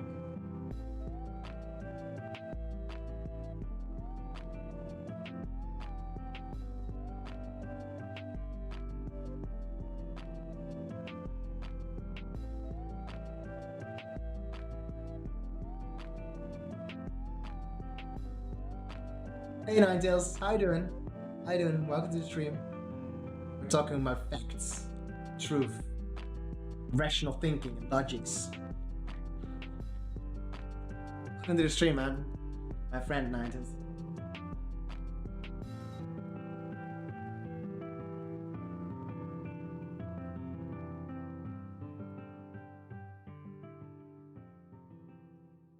So it's pretty fun because I got my screens on the right and the chat in front of my face. I'm thoroughly intrigued by your stream time. Cool, cool. Well, let's talk about it. Okay. Curry Corder Quartet. If you were shot in the heart at point blank range and received no treatment, you will die. Agree? Yes. Agreed.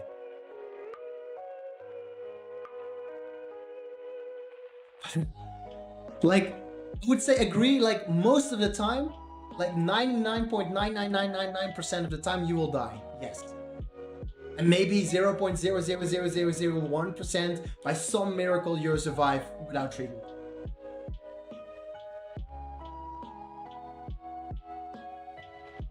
But the odds are so slim it will never happen. I would say that.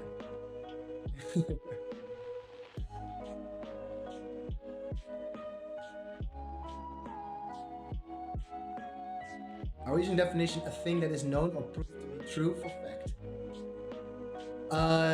Yes. I would say that. A thing that is known or proved to be true. Like, but that's the thing. That's the cool thing about facts, because basically what I've been talking about this for 2 hours now, I guess, and this statement comes up a lot. And the reason why I say that there is no such thing as a fact is because I saw The Matrix like two days ago. That's why I wanted to talk about it. Like, even with the hard one, right? When you get shot point blank range in the heart, without treatment, if you're in the Matrix, it actually doesn't really hurt you, right? Of course, you can still live that because people can just pull you out of the Matrix, even though your brain is in that state, right? Because it's not real. It's not actually, you're not actually being shot. It's pretend shooting because you're in the Matrix. But yeah, that's kind of why I like want to talk about the subject, because it's based on the theory of the Matrix. Have you seen the Matrix, by the way? Because that makes things a bit that could kind of help me prove my point or put my argument in. In fact, is something known to be true or proven as such. There aren't universal constants. Well, universal constants like math are only facts because they're not proven otherwise yet, right? Like there is, for example, if you have a grid. Oh yeah, I've seen a Matrix, right? For example, right? If you have a grid, and you have 2 points on a grid, math says, or math has proven, I should do this, right? I'll just do this. Math has proven there's only one line you can do. There's only one straight line that goes through both points. Only one straight line. Until proven otherwise. Like, all math is based on this principle. Until we can prove that's not true, everything changes. Like in science, we thought that the molecule was the smallest thing ever. We couldn't get any smaller than molecule. Until the moment came that we broke the molecule, right? Until we broke it and all these atoms spilled out of it. That all of a sudden all our math had to change because the molecule wasn't the smallest all of a sudden. The atom is now.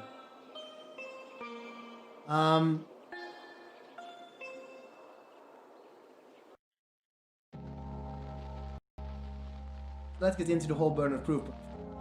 Yeah, exactly. So you can state that statistically speaking, math is almost always right. Like 99.9999999% of the time, math is right.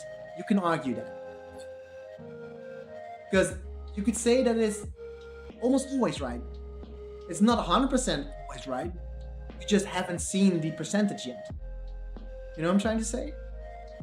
And it's, for me, because let me tell you a little bit about the stream. This stream is a self-development stream. Like we focus on personal growth, and we want to talk about like life and relationships and love and confidence, assertiveness, self-compassion, acceptance, all these kind of topics, right? And if you believe in facts, if you believe that there is no way that facts can be proven wrong, or that a fact is always going to be the truth, then you'll be limiting yourself, right? It's very difficult to get yourself out of certain beliefs. I mean, this is kind of what this stream is about. It's about self-development. So when you have seen The Matrix, there is no way you can prove that you're not in the Matrix right now. There's no way. Like arguably,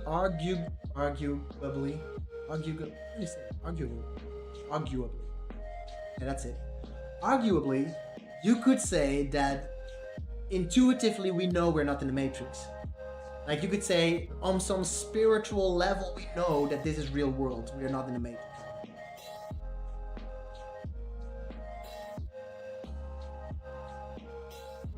things can be proven wrong. Sure, doubting everything is a good idea. At a certain point, though, if something is proven true enough times, it becomes fact. True. Yes, exactly. And this is kind of the difficulty with it, because at one point we've tried it so much, we've proven it so much, and it's been proven true enough times that we stop trying to prove the fact anymore. We just assume that it's true now, and we're not trying to see if we can break it in any way. We just build our lives on it. That means if somewhere in the future some guy invented time traveling and tells us, hey, listen, this actual fact we are not trying to disprove anymore is actually wrong all the time, right? Because we trust facts so much, we stop trying to prove them right? We just believe in them 100%. And I know it is impossible to keep proving every fact every time, every year on, because that will be endless, right? We will just stop our development. But it will also keep us stuck in one way of thinking. Our mind will be stuck in this way of thinking. We won't go out of the side of the box anymore because we take facts as a given. Again, the Matrix is the example here, right? Basic things are easy to prove as a fact. Like if I was to say a square is a two-dimensional shape with 4 points or 4 sides of equal length, everyone would likely be in our agreement. It isn't really possible to prove otherwise. Yeah, but this is kind of the definition of the word, right? Like, if you find something that is in 2 dimensions, and if you find something that has 4 points and 4 sides of equal length, we are gonna call this a square. It's not really something to be proven wrong, because we just agreed on this word. Like, if I point to this, I could say we all agree this is lilac or purple, right? Whatever you want to call this. This is a color. Or we could say this is a color. It's a fact. This is a color, right? It's not a shade. You know what I'm trying to say? Now we are arguing how we define words. Like if something opens and closes, we can define it as a door. This is we see as a door. However, what I'm trying to say is, how do we define reality? How do we define, how do we say something is good or something is not good, something is right or something is wrong? And that is nothing to do with labels anymore, but it's more to do with belief systems. You know what I'm trying to say? Like we thought that the earth was flat for so long until Columbus proved us otherwise, right? We thought it would be a factual thing that the earth is flat. And if you thought otherwise, you would be killed, like they would hang you. You know what I'm saying? Like there are so many facts in the world that that are not the definition of the word, but it's just factually true. However, it's not actually factually true. It's just not proven otherwise yet. What else could we say? Like, for example, you could say, I am sitting on a couch right now. I am sitting on a couch right now. Semantics, exactly. We're talking about semantics. So there's a difference between facts and the definition of a word, how we define things. I would say, I'm sitting on a couch right now. That should not be a fact because, again, if you take the Matrix example, I'm not actually sitting on a couch right now. I'm just sitting on nothingness. My body just believes I'm sitting on the couch, right? Because my brain is taking over. And there's so many things like that we are building society on, that we are actually, well, some people say that you need money to survive. It's a factual truth. Without money, you will die. You can't buy food, you can't have a home, you will die without money. That's just a factual truth for some people. And that's already very debatable. Because I believe you don't need money in life, you need generosity in life. If there's no generosity, it doesn't matter how much money you have, because people are not generous, they won't give you anything. So the important thing of trying to avoid seeing things as factual or 100% truths is that when you stop seeing things as 100% true, you are open to find new paths. This goes with living your life. Like at the moment, if I would ask you, are there things in life that you do because you have to do them? For example, you have to go to school, you have to reach your deadline for work, otherwise you'll be fired. or you have to work out every day. You just go to the gym every day. You don't like it, but you just have to. You're disciplined. Does this make sense? Do you feel connected to that? Is that something you can find in your life? Like maybe even you have to visit your grandparents every week, not because you like that, but because you have to spend time with them. Well, what if I would say that if you are willing to give up, like the moment you feel like it's a struggle, the moment you feel like you don't want to do something, what if I told you if you give up and just say, no, I'm not going to, I just give up, I stop, I quit, I don't do it.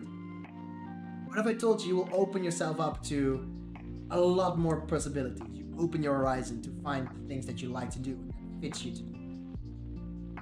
You know what I'm trying to say? And this comes back to factual truth. Like, you don't do it because your brain is afraid of death. You think you'll die if you don't do all these things. You think you'll miss out on stuff if you don't prepare yourself. You think you won't get a job if you don't do your homework or you don't do your college or your study. Those are facts proven by history. Like history taught us, if you don't work, you will die alone, right? And it will be miserable. You have to be part of society, so you have to work. This has been proven by history for as long as people exist. And I believe if you don't believe in facts as much, if you can let go of those beliefs, you will be able to find different paths. Because right now, I'm gonna be honest with you, I'm kind of a nihilist. Nihilist? Okay. That means that you live on the fewest things possible, right? I only do things because they are comfortable. Amazing, yes. Yes, this is a good way of thinking, but we're not trained to think like that. We're not taught to think like this, right? We're taught to think like we have to prepare for the future. And what I'm trying to say is, if you do things that is costing you happiness, or in your case, that is costing you the sense of being comfortable, they're not worth doing. Then you should not take that path. Even though it may seem right. Like, if you want to become stronger and more muscular or more attractive, you might decide to go to the gym every day. You hate going to the gym, but you love the result. You love being attractive, right? You love being stronger. My perspective says, if you want to become stronger, find a path that you like to do. Don't take the path that's costing you happiness. Try to take the path that's giving you happiness. In my case, I hate running. I just hate running. But I love to play football. So my fitness is playing football. I like to take the ball, go outside and just, chase the ball around, shoot it at the goal, and that's my exercise. I love doing it. Nihilism is technically just the belief that everything is meaningless, but that tends to have a negative connotation, so I really consider myself an optimistic nihilist. The difference being that I believe everything is meaningless, but have the thought process of, well, may as well make the best of what I have here. I agree with that. And to be honest, I kind of understand what you mean with everything is meaningless. And that means in the sense that it doesn't matter what you do. I would say that. It doesn't matter whether you are successful or not. It doesn't matter if people hate you or people love you. It doesn't matter at all. Because everything we do happens because it needs to happen anyway, right? It kind of says, whatever happens, happens. La danse est macabre. Death doesn't discriminate.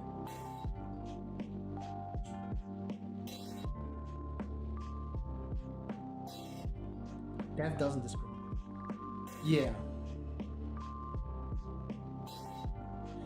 Okay, yeah, but we have to think about the perspective of death though, because death might not be a bad thing. Like if you say it doesn't matter what I do, I'm gonna die anyway, like why would I'm gonna die. It's just, I'm gonna die anyway, so why would I do all these things? I might as well make the best of it, like an optimist. I'm optimistic nihilist, right? I'm gonna die anyway, so I might as well make the best out of it. But mm,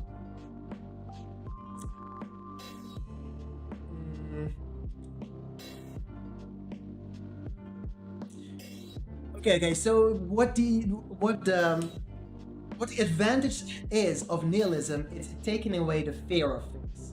Like you don't make decisions because you're afraid you're gonna die anymore.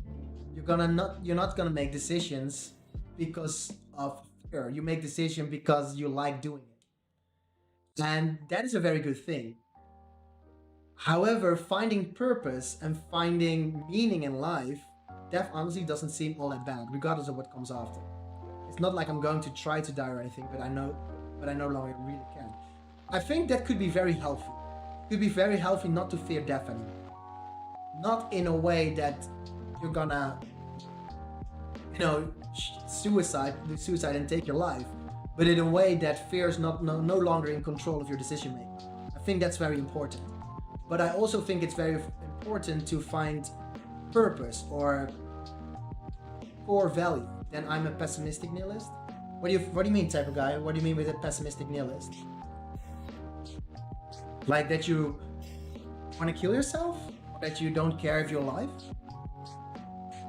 Or care about living at all?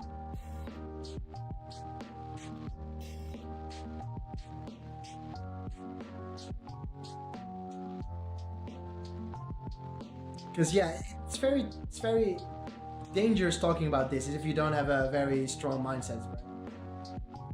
Hey Saul, how you doing? Saul, database 5. It's probably not database, right? That's my programmer brain. If I see DB, I think database. But welcome to the stream.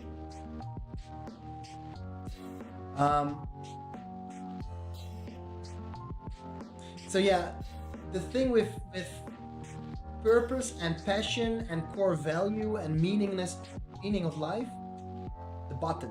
Okay, saw the button. Cool. I will be forgotten by 90 years.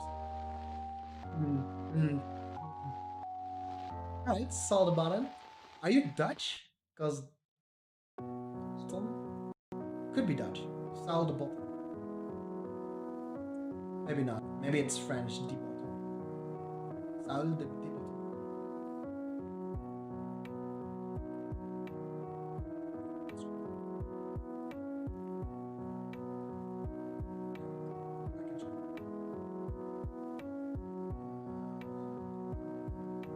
Nihilism normally gets a bad rap because some people have the mindset of, well, I'll do what I want because there aren't any true consequences. This also typically ends up being the mindset behind some crimes, so yeah. Yeah, true. No, Spanish. Oh, okay. De baton. Say that in Spanish. De baton. Baton.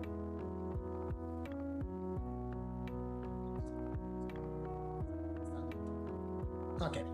Doesn't matter. But yeah, it is. We'll do what I want because there aren't any true consequences. So yeah, but that's the difficulty of being a nihilist, right? Nihilism. Shit.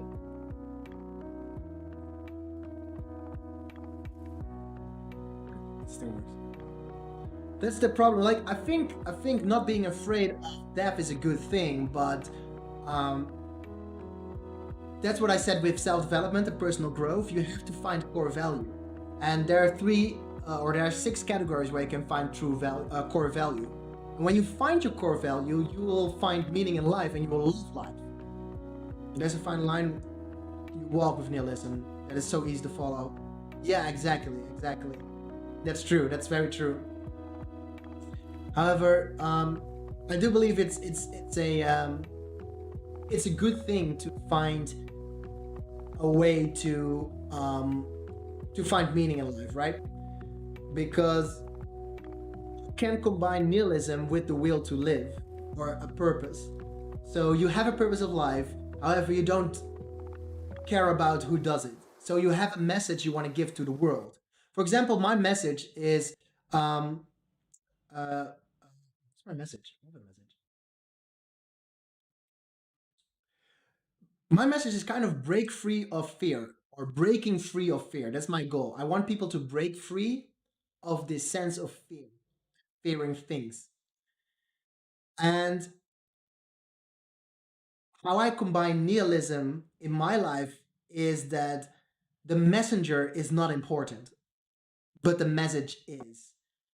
For example, if I have a concept, my company is called Inner Confidence, and if someone steals my idea and becomes a billionaire helping the whole world breaking free of fear, and I end up as a cashier somewhere in a grocery store making minimum wage, then my message that I want the world to have, which is breaking free of fear, is successful. I am just not the messenger. And when nihilism is part of your lifestyle, you don't care about that. You don't care that someone stole your idea. You don't care that someone else is making billions right now and spreading your message. You don't care about it anymore because everything is meaningless, right? And I think that's the positive side of nihilism. That's the important one. So if you can combine purpose with nihilism, you kind of have a very strong basis and foundation to go for. You know what I'm trying to say? Do you agree with that, or do you have like a different perspective? By the way, I'm just spitballing. I have never thought about it in such a way, but I feel like that is what my life is kind of is. But yeah, cool. So yeah, nihilism is very important, but I also believe that it's very important to find purpose or core value. Yeah, so even though you know that you're gonna die and everything's gonna, like the thing that you said, type of guy, I'm gonna die in 90 years and everybody will forget about me. No, that's not true, because you will have kids. You will teach your kids what you've learned in your life. That's the same thing that is wrong with people that think that you should forget your traumas, right? Well, this is still a little bit open, right? Some people think it's a good thing to just forget about it and don't deal with it, push away emotions, don't deal with emotions, don't resolve emotions, but just avoid them or don't talk about them or keep them for yourself. And when you do that, you miss the opportunity to learn from your emotions and to learn from this experience. And when you miss the opportunity to learn from them and make them your own, you won't be able to tell your kids about it. You won't be able to save your kids from the same disappointments, from the same negativity. So I believe that you're not forgotten in 90 years.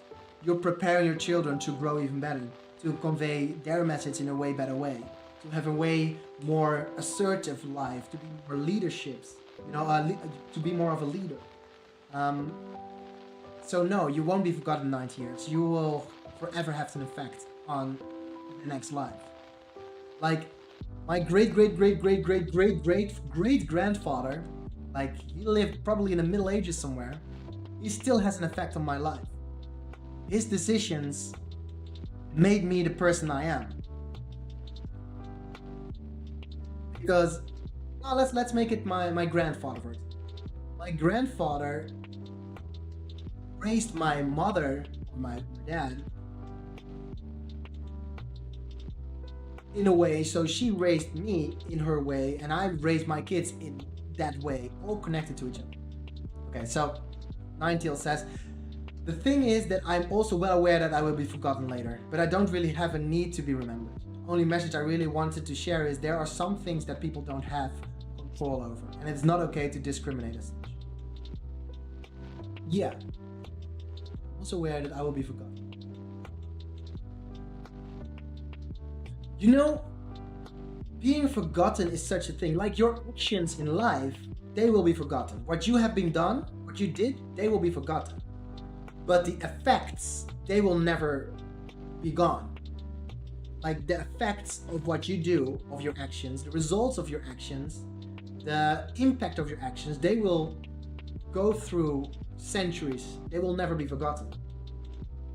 Because the way you raise your children will be affected, will have an effect on how they will raise their children. And that will have an effect on how they will raise their children, and that will keep going. So all your actions are giving you experiences, and those experiences you give to your children, and your children will have experiences that are affected by your actions that you're doing right now. Like even talking with me right now, having this conversation, thinking about life in this way, thinking about the concept of nihilism, the concept of being forgotten, the concept of actions and intent and results and effect. Um, this conversation is gonna form your mindset. You will become a different person. It will affect your mindset. It will affect your way of living. It kind of makes you think about life in a slightly different way, maybe. Maybe the only effect that this conversation will have is that you grow in your communication skills. You will be able to convey messages more clearly because you're talking to people, chatting, you're being social. And if you can communicate better, if you can talk with people a little bit more efficiently, you will be able to raise your children more efficiently, right? Like, I learned how to communicate love in so many different ways. I kind of learned that there are so many different ways of loving. Like, if I feel sexually attracted to someone, it doesn't necessarily mean I need a relationship with this person. Or if I feel sexually attracted to someone, it doesn't really mean I have to be monogamous immediately.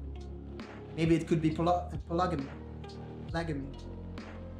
And recently in a stream, I had a conversation.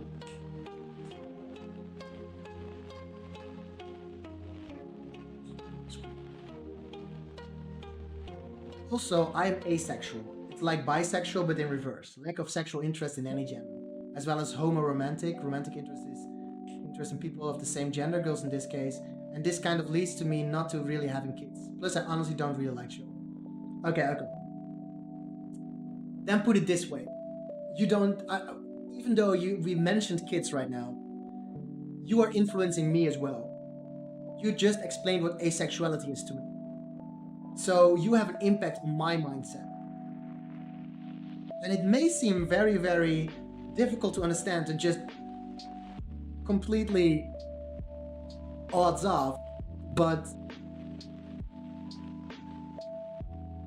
by you just showing up in this chat and talking to me has an impact on my mindset. It gives me the opportunity, or it gives me the feeling that people are willing to talk about self-development in Twitch. Even though this is streaming is mainly games. It gave me the understanding that people like to join the stream and talk about self-development, so it gave me more courage and more confidence to keep going. That I do agree with. Even just the mere conversation does have an effect, however minuscule. Exactly, so yes, this particular action will be forgotten in a day, or maybe a week, or maybe 2 months. 2 months from now, I'm not gonna tell people, hey, remember this guy Ninetales, he talked me about asexuality. No, but 2 months from now, I would probably say like, hey, listen, there are people that are asexual, so they're not attracted either to men or women. They don't have an interest in this at all. So it is very normal that some people don't have children. So your conversation with me gave me an open mindset about asexuality. It made me understand asexuality a bit. So directly, no, your action will be forgotten, but indirectly you have an impact on me and on life. And the purpose of your life is that so many people are trapped in negativity. So many people are doing things they don't want to do. There is so much war in the world. There is so much fear in the world. And by you being able to talk openly about your feelings, it's kind of solving that a bit, however minuscule. But if everybody in this world, is 7.5 billion people, would just do a little bit of positivity, just have a conversation with someone, have a conversation like you do, it will change the world for the better. Also on my end, this is one of the first times that I actually started off by explaining asexuality and managed to dodge several questions. So that will stay with me as well. Well, there you go. You have a positive interaction with it, right? You have a positive association with talking about asexuality. And hopefully, in the future, you will be more open to talk about it with future people. And maybe you will find someone where you can share love with. Because asexuality doesn't mean you cannot have a relationship with someone. Asexuality doesn't mean you can't feel love. because love doesn't have anything to do with sex. Like, let me put it this way. Actually, let's talk about sexuality a bit. Have you ever had a medical massage, right? Have you ever been to the physio or to a doctor and he said, "Okay, I need to massage your leg for a while so that your muscles will become relaxed"? And did you enjoy that? Where you're like, "Oh, that's kind of nice that someone is massaging me," or it's kind of nice that someone is playing with my hair, just running his fingers through my hair. Have you ever had that feeling, that enjoyment of being touched in that sense? Not gonna lie, I'm not used to people understanding his sexuality too perfectly. Well, to be honest, I've been streaming for a while now, and there are a lot of people talking about bisexuality and asexuality, and so I kind of got used to it a bit. And there are a few people that come in and out of the stream from this stream, and they are openly talking about this stuff and trying to share opinions with it. And to be honest, my chat, this chat of Open Coffee is very open-minded chat. It's very nice to have such a chat. So yeah, it's pretty cool. It's pretty great. and they're very open to it. Actually, I would advise you. Do you know the game Kind Words? There's a game called Kind Words. Maybe I should. Kind Words is a game where people can write letters to each other, and it's completely anonymous. And you write a letter with something like, "Hey, my name is P," whatever letter, because you can't really say your name. It's very anonymous. My name is P, and I am struggling with my asexuality. I'm in a relationship with someone, and they really have a need for maybe orgasm or touch or sexuality, but I just do it for them because I feel like I have to do that. And then I will answer these with chat. So I would talk about this topic that someone sent me a letter, like it's very anonymous. They don't know who they sent the letter to either, so they don't know who received it. And I will ask chat like, how would you answer this? How would you help this person? And then we kind of figure out an answer that will help this person the best way possible. I could play it a little bit later. But yeah, it's called Kind Words. It's an amazing game, and you can find a lot of open-minded people. But let's talk about sexuality a bit. Let's maybe it can I can tell you my perspective. Not gonna lie, I got very lucky ending up with a girlfriend that's also asexual and homo-romantic. Yeah, but that's amazing. Like, if you can find someone like that, it's great, because you have a real connection with this person, right? You can feel love. It's so nice to be with each other. And like I said, even though you don't want to have sex, you don't feel sexually enticed by someone, you do still like to be touched, right? You do still like to cuddle up and hold each other and for example, play with her hair, or you like that she plays with your hair if you have her hair. But that still exists, is there? There is still that need for touch. Is there still the need for touch? I don't even know. It might be there, but I'm not sure. I'll wait for the delay.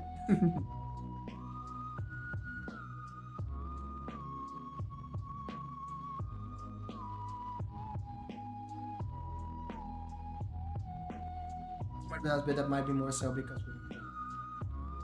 Okay, so let me ask you then personally, like, you as a person, would you...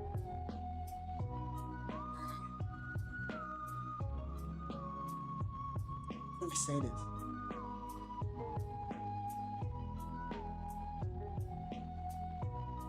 I'm trying to think of a very common way to be touched, like...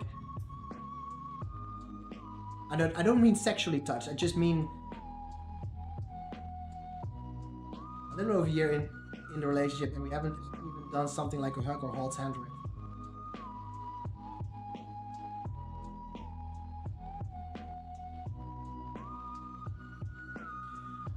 Okay, I would say...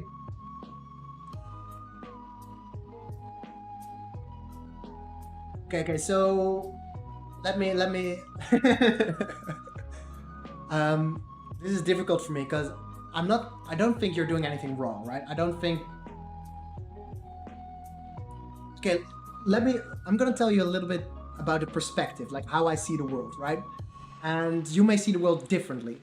So what I'm telling you is not 100% truth. It's not like anything is wrong or bad. It's just an opinion. It's just my perspective in life, right? So we as humans, we have five senses, right? We have the sense of sight. We have the sense of audio, of hearing. We have taste. We have smell, and we got touch. Those are our five senses. And with those five senses, we experience reality, right?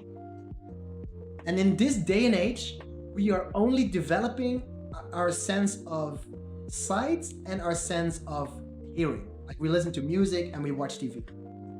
We kind of neglect all the other senses, basically. So we're not fully human. We don't fully experience reality because we're only focusing on sight and hearing too much and overly stimulating, right? An example for that is when you have a meal, when you take like a lunch or you have food, you usually do that whilst watching TV or whilst listening to a stream or to a podcast or anything. So you're not developing the sense of taste fully. You're not focusing on the taste at all. You're doing two things at the same time. You're watching, you're looking, and you're distracting yourself, basically.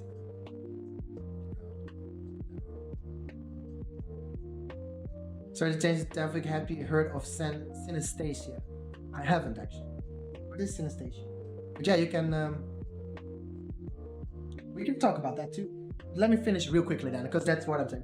I literally cannot eat without doing something else. Exactly. So we don't develop our sense of taste, and if you really want to become a full human, you need to develop and experience all your five senses, which includes touch. And that is also kind of an important part of it. If babies and children are not cuddled enough, are not touched enough, are not experiencing that sense, you kind of become, I don't want to say asexual, but become, as you said, awkward. Maybe that is the best way to say it, because you just described it as not so much with us, but that might be more so because we are awkward. You kind of become awkward to touch, basically. But yeah, that's just my perspective on touch. A cure for that actually is going to massage places and massage parlors. Just go to a massage place and let yourself get a massage professionally. Just, this is a professional, this person is massaging you. It could be like a guy, it could be just completely like an old elderly person. Just a massage, nothing sexual, nothing. That is kind of the way to stimulate touch in a professional way without it being awkward. But yeah, that's behind the point, right? But let's talk about synesthesia. I could look it up, but I'm not sure. Maybe you can explain it to me in your way. That would be actually preferable to me.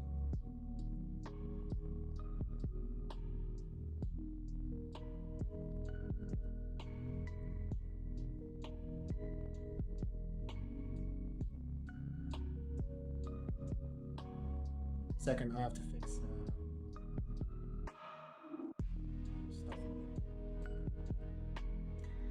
Synesthesia is very interesting. There are about 80 types of it, but anyway, synesthesia is the linking of senses together in the brain and leads to some very odd results. Oh, that's pretty cool. The most common form is sound and color, where people will actually see color upon hearing sounds. I heard of this actually. I'm aware of this.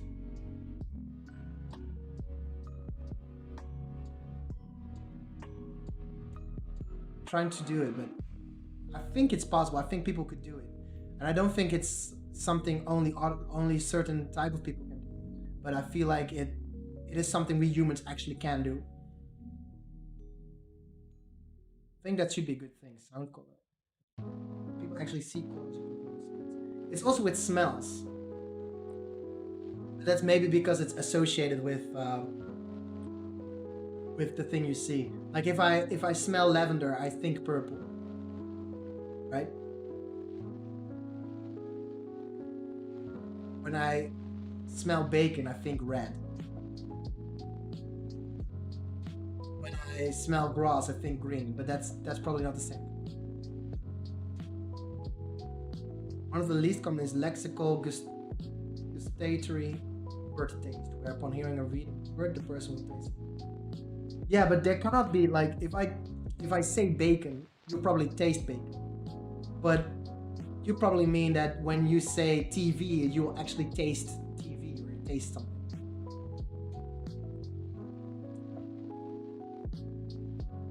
I think something like that could be very useful. Do you have Synthesia?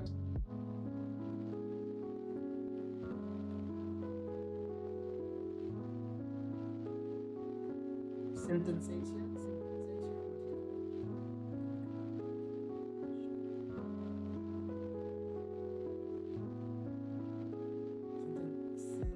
Synesthesia. Synesthesia.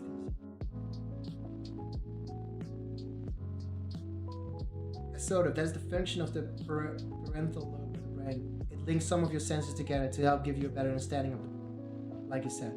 Right. It's very smart. That if you can do this actively, you'll be a very good student. You can associate things with learning as well.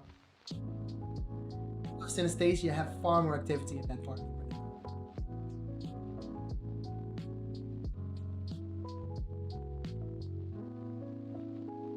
I think synesthesia is the development of people. You'll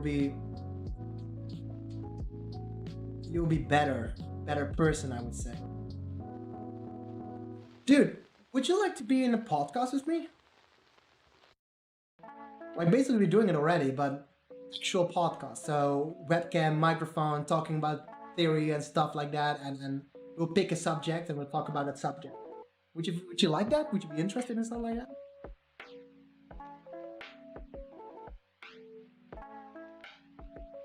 I don't have synesthesia, by the way. It's in here. Hmm. All right. Too bad.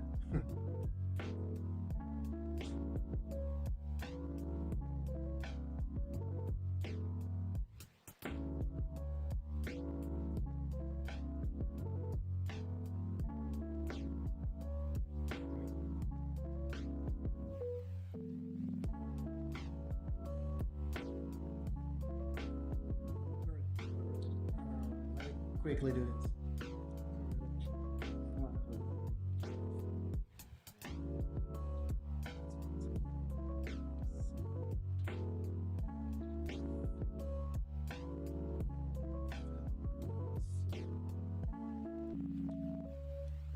How do you write philosophy?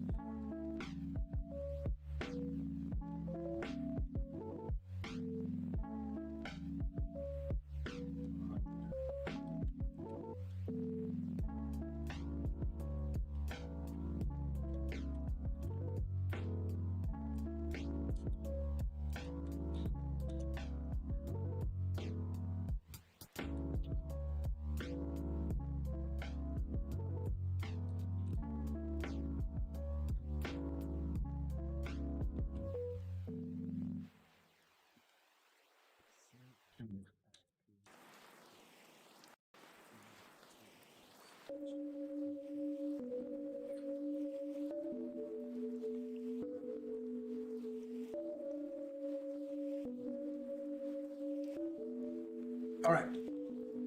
Let me send a message to look for people who would like to do podcast.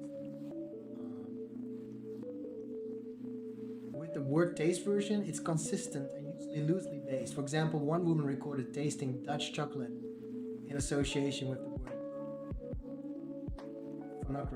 phonograph. Dude, are you Dutch? I'm Dutch as well. I'm from the Netherlands.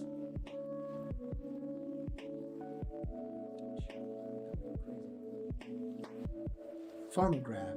Taste Dutch chocolate. I mean, the thing you mentioned earlier, like thinking the color red when you smell bacon for a synesthete, they may have that, but rather than thinking it, they will physically see the color in form of generic shapes like squares or circles. This is such an interesting topic. I really want to find someone who has this to just, talk about it. That would be amazing.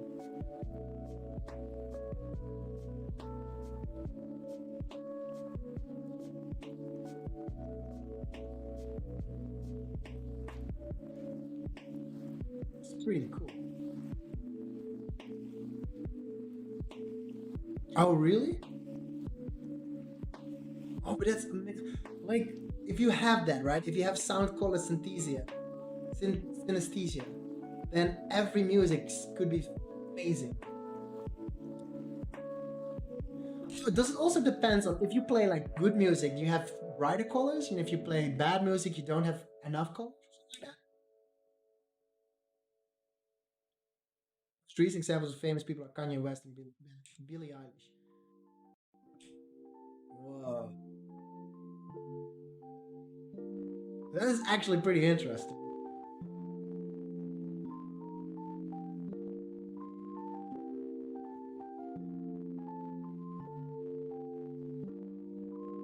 That would be amazing.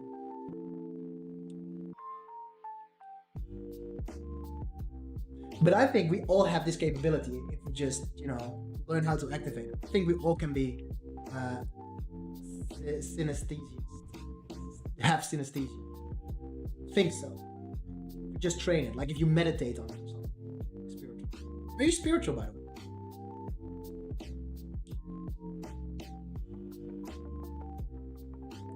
Like, do you believe in like the chakras and stuff?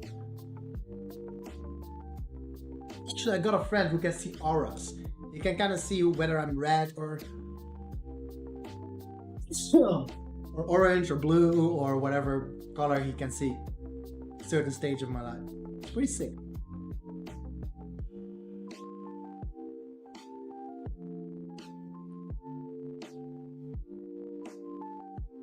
Oh, I'm so tired. Last night was big.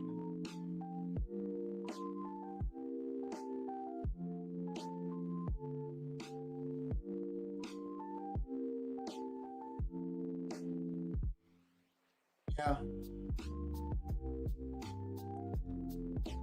Synesthesia is 100% uncontrollable, so maybe it can accidentally happen through meditation, but in order to have a diagnosis, the scenario have to remain consistent.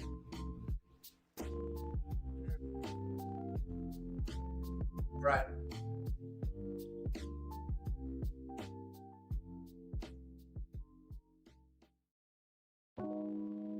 Like if you record note E as being red and are later tested and see something different, then you're not synesthetic. Ah, okay.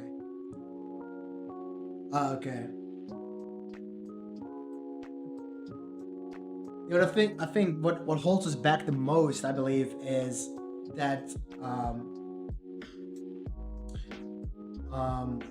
like believing that you will never be able to get it. That's kind of holding you back, right? Like if you just believe you can get it, then you'll probably get it. Like there's something called the placebo effect. Do you know about placebo effect? Probably do. So people cured themselves from uncurable diseases like cancer and AIDS by just thinking that a pill will save them or will cure them. And it was just a sugar pill, but they actually cured themselves, right? There are so many cases of that. So same goes if you believe that you will not be able to, yeah, exactly, that you're not be able to get synesthetic, then you'll never get it, right? You'll never get synesthetic. But if you 100% believe that this pill will give you synesthetic abilities, then you probably get it. I mean, I think that's possible.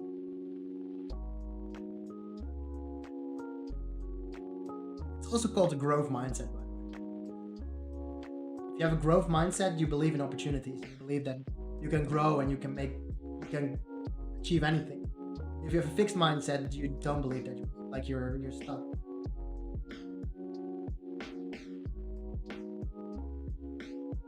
It's nice talking to you. Wait, I say man as not a pronoun for anything.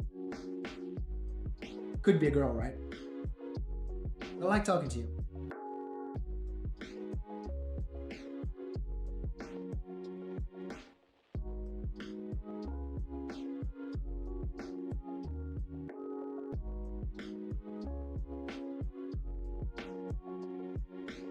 Synesthesia is genetically inherited as well. Oh, okay.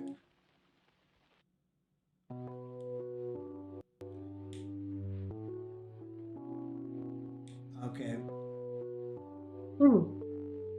Well, that makes things a bit more difficult, right?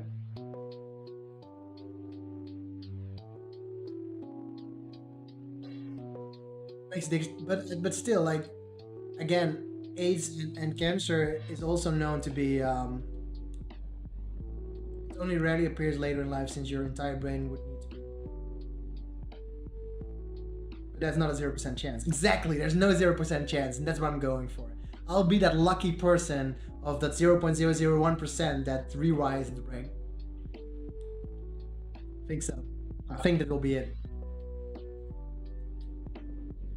But yeah, it's cool meeting you, Ninetales. It's kind of fun. I like talking about this. It's pretty cool. I was just sitting in my chair or in on my couch, just relaxing, talking about philosophy a bit, sharing thoughts. It's pretty good. Synesthesia.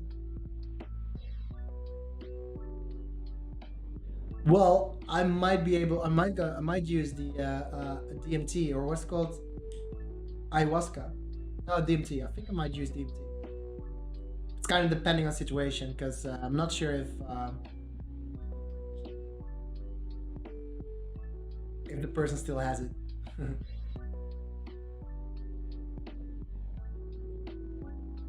But we'll see. We'll see.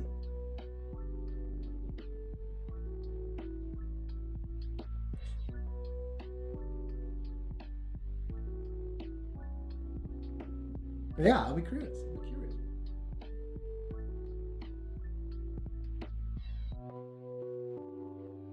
Synesthesia.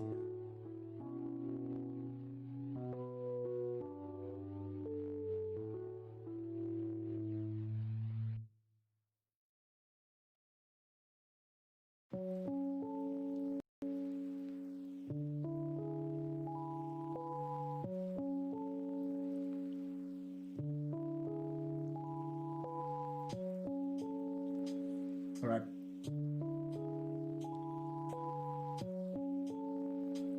This has been a pretty good, pretty good stream. I like it. I liked it. It's been nice.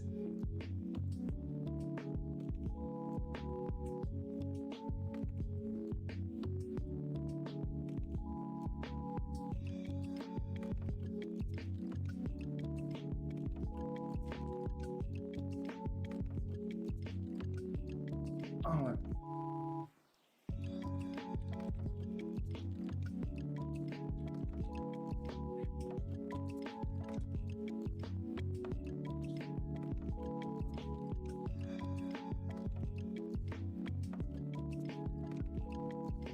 found a list of a lot of types. Oh shit. Okay. Okay. Let's go through the list and just copy paste a few interesting ones. Try not to copy paste all of them because then I have to scroll up. We try to find one that are very cool.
Emotion to basically anything. For example, emotion touch, emotion taste, rather peculiar emotion pain. So you get emotional by touch. But touch and pain are kind of the same thing. Or, yeah, okay, I know what you mean. So you become emotional by pain. It's connected to it.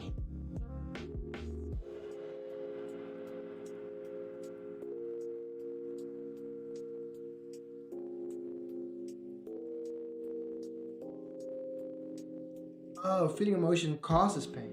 Oh, that's a nasty one. So smiling or laughing or crying, that all causes pain. Maybe even jealousy. I'm picturing physical pain, right? Certain emotions are linked to a physical sensation or taste. That's insane.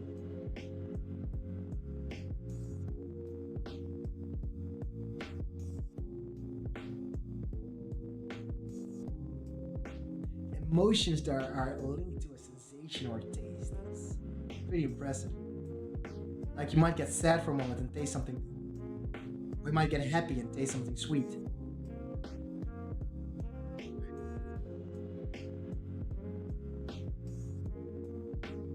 True. Incentive to never be sad. It's a good thing to never be sad, man. Sometimes sadness is a good thing, you know?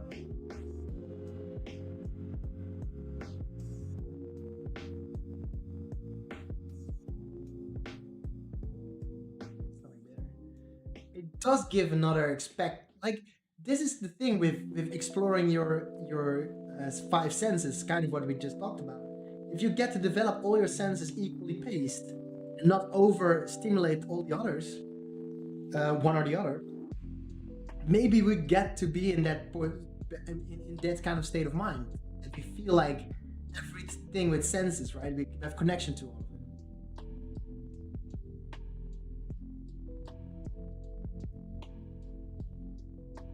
Personality color, yeah, the aura side, yeah. I think he can see that. He can see the personality of someone, and then he can add a color to it. He can see color surrounding me. 6.3% of synthesists are his personality color. Oh, cool. So that's a little bit more obvious, a little more out there then.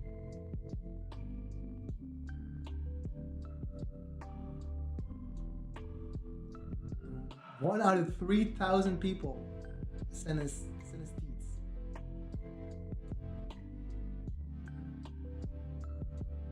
Super interesting.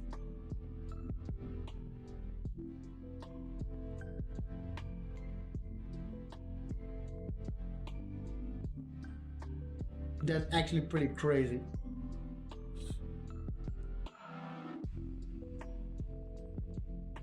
One out of 3,000 people.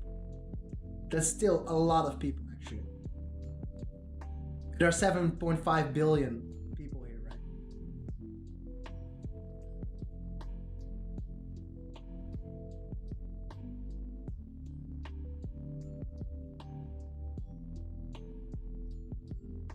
Uh,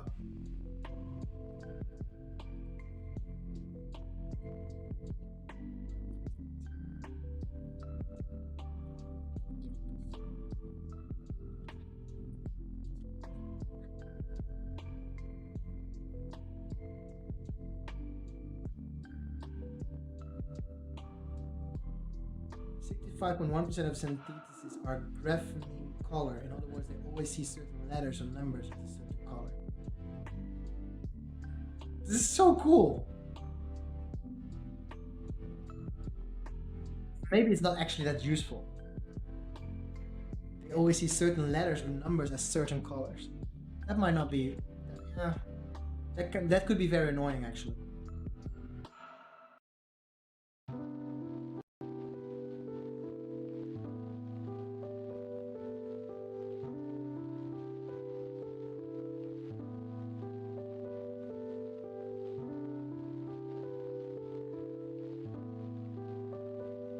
Temperature, sound. You can hear temperature? Is that what it means?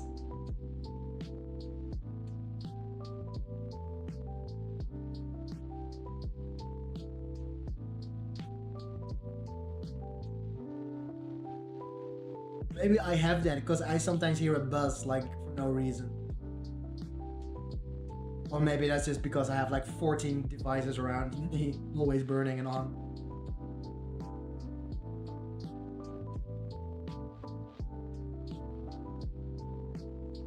Well, everything we just described sounds weird to me, man.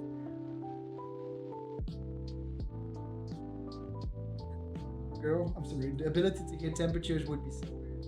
Temperature tastes also falls into a similar category. I like how we went through the alphabetical order. Bit.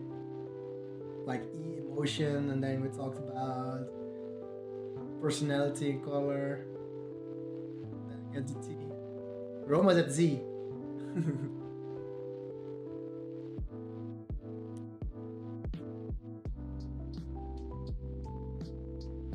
Personality smell.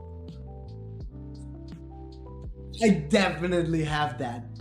I definitely have personality smell. Because people stink.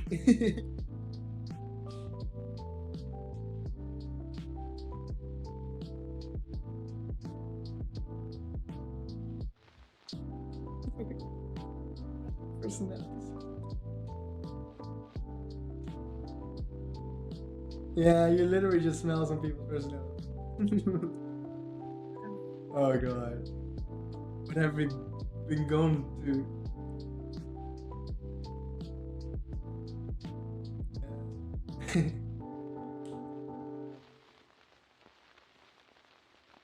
Damn, personality, yeah. Smelling personalities. Wait, let me turn on. I'll be right back. I have to turn on oven.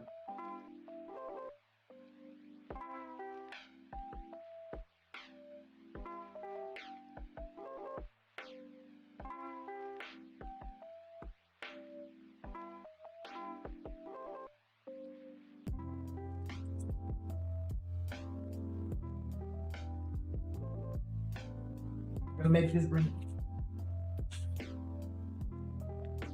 later. Oh.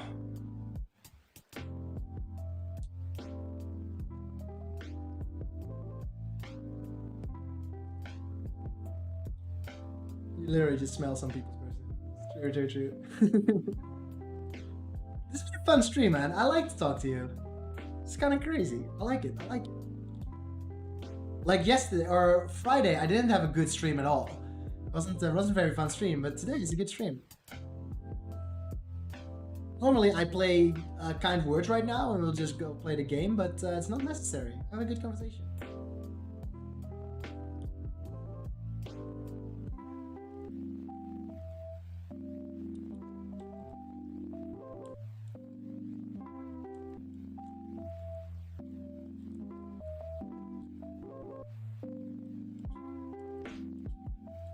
Fun. Oh.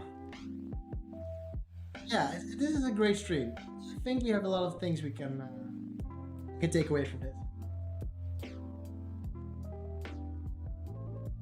Nineteenth. Vision kinetics is definitely one of the most important reasons. I don't even know what kinetics really mean.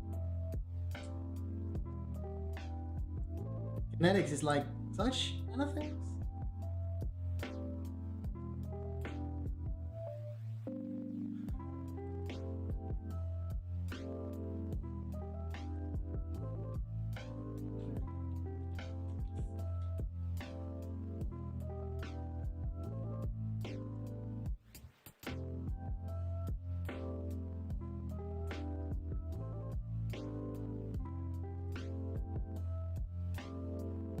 Next on the right side of them, then it means that the first thing causes involuntary. Oh yeah.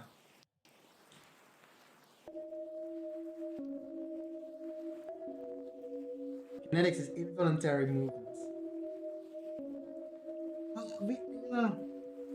So when you see things, maybe that's like it's not really apocalyptic. But when you see something, you move, you do something with your body.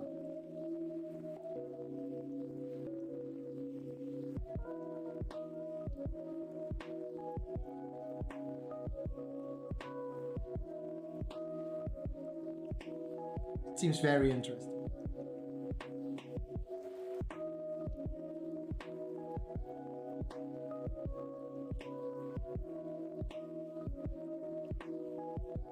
that seems very interesting.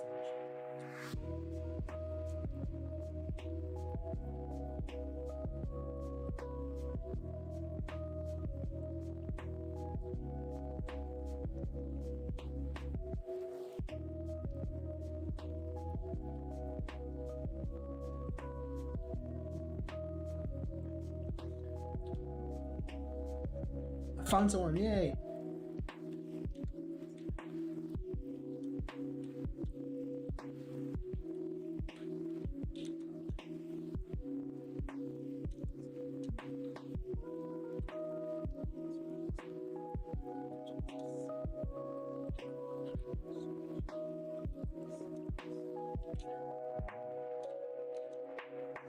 Let me just reply to this person.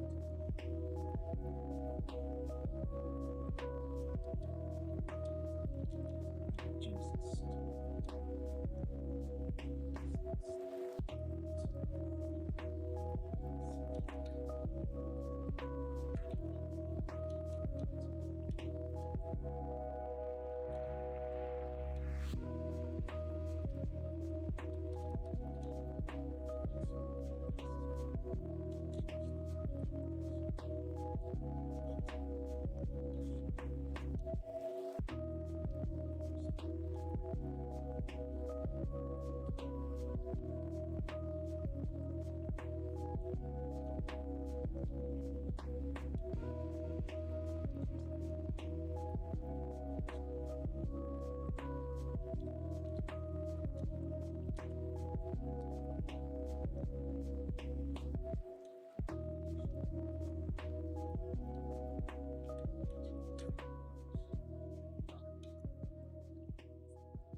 There we go. I'm going to make a quick list of all the ones in the list that share a place as the most rare. Good. Yeah, I'm just looking for people that want to be on a podcast, and coincidentally, I found someone. Emotion smell, emotion pain, emotion temperature, emotion touch, smell temperature, taste sound. Everything sounds is a bit weird, you know? Taste temperature. Whoa. Temperature sound, temperature taste. Temperature taste is the one. Like you feel a temperature and then you get a taste.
Alright, back.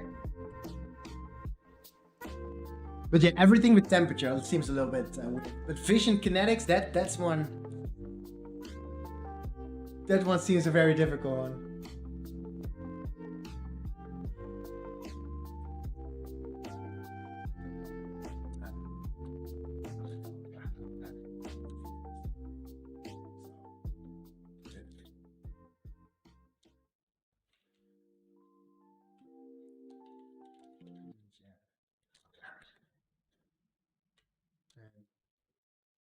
A start up kind of face.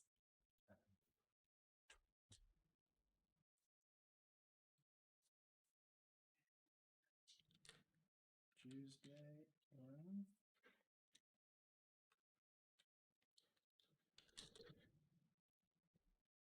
So, yeah. So, Ninetales, I really appreciate you joining up. Um, like I said, this stream is about self development and personal growth and just sharing information and sharing stories and trying to help each other with difficulties and problems and yeah, make it like a stream of it, make it grow, make it important, and hopefully help a lot of people. And I really want to thank you for being in the stream. I'm about to end it because I'm from Netherlands. I stream till 12 o'clock in the midday or in the afternoon, and right now it died for a moment. What did I miss? No, I was talking about the temperatures, like about these by the synthetics. But yeah, you're kind of missing me explaining what open coffee is and what the stream is. But yeah, I stream every day for 3 hours, um, every weekday, not in the weekends. In the weekends, I'm free. So I stream every day for 3 hours, and I start stream at 9 o'clock in the morning until 12, and that is UTC plus two. Yeah, makes sense. So I'm just happy that you were here, man. I was. It's kind of fun to talk about it, and you're pretty intelligent. I like it. You're pretty smart. So that was very fun to do. Um, I do have a schedule as well. You don't see it right now, but usually I have a schedule. Actually, in the top right, you see a schedule. Something. Did something? Did you? I don't see it, but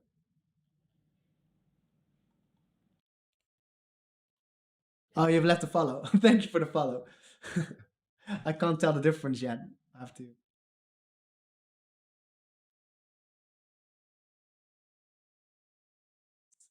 Oh no, I can see the stream.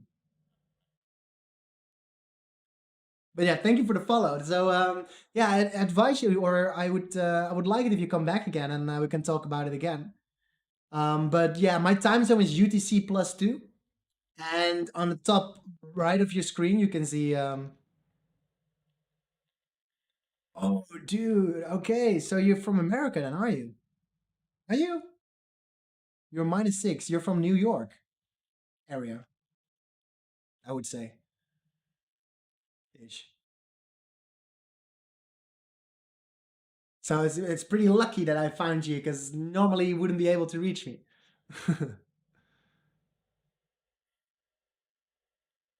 Yeah. But yeah, it was very fun. I really learned a lot. So I want to thank you for coming. And yeah, I'm about to close the stream. Before I leave, I will. Yeah, I've been meeting a lot of people from America. So yeah, almost everybody in Twitch is from America lately.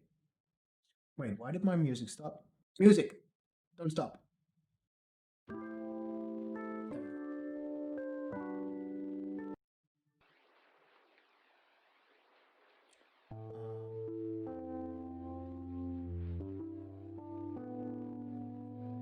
Cool, cool, cool.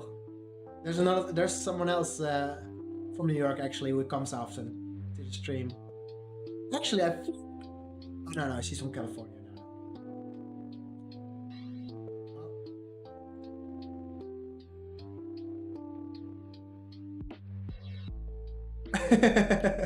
America's just I understand.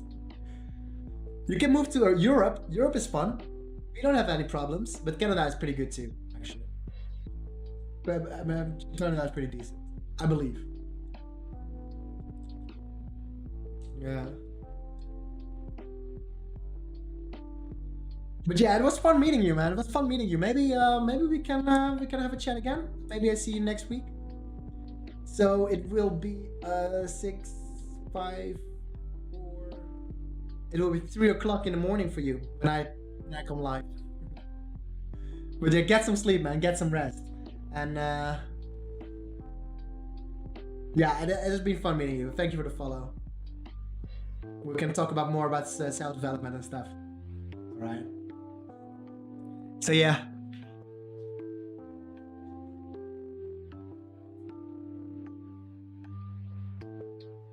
Gonna end the stream now. We'll every Monday from 9 to 12 I'll be here. So yeah. Goodbye.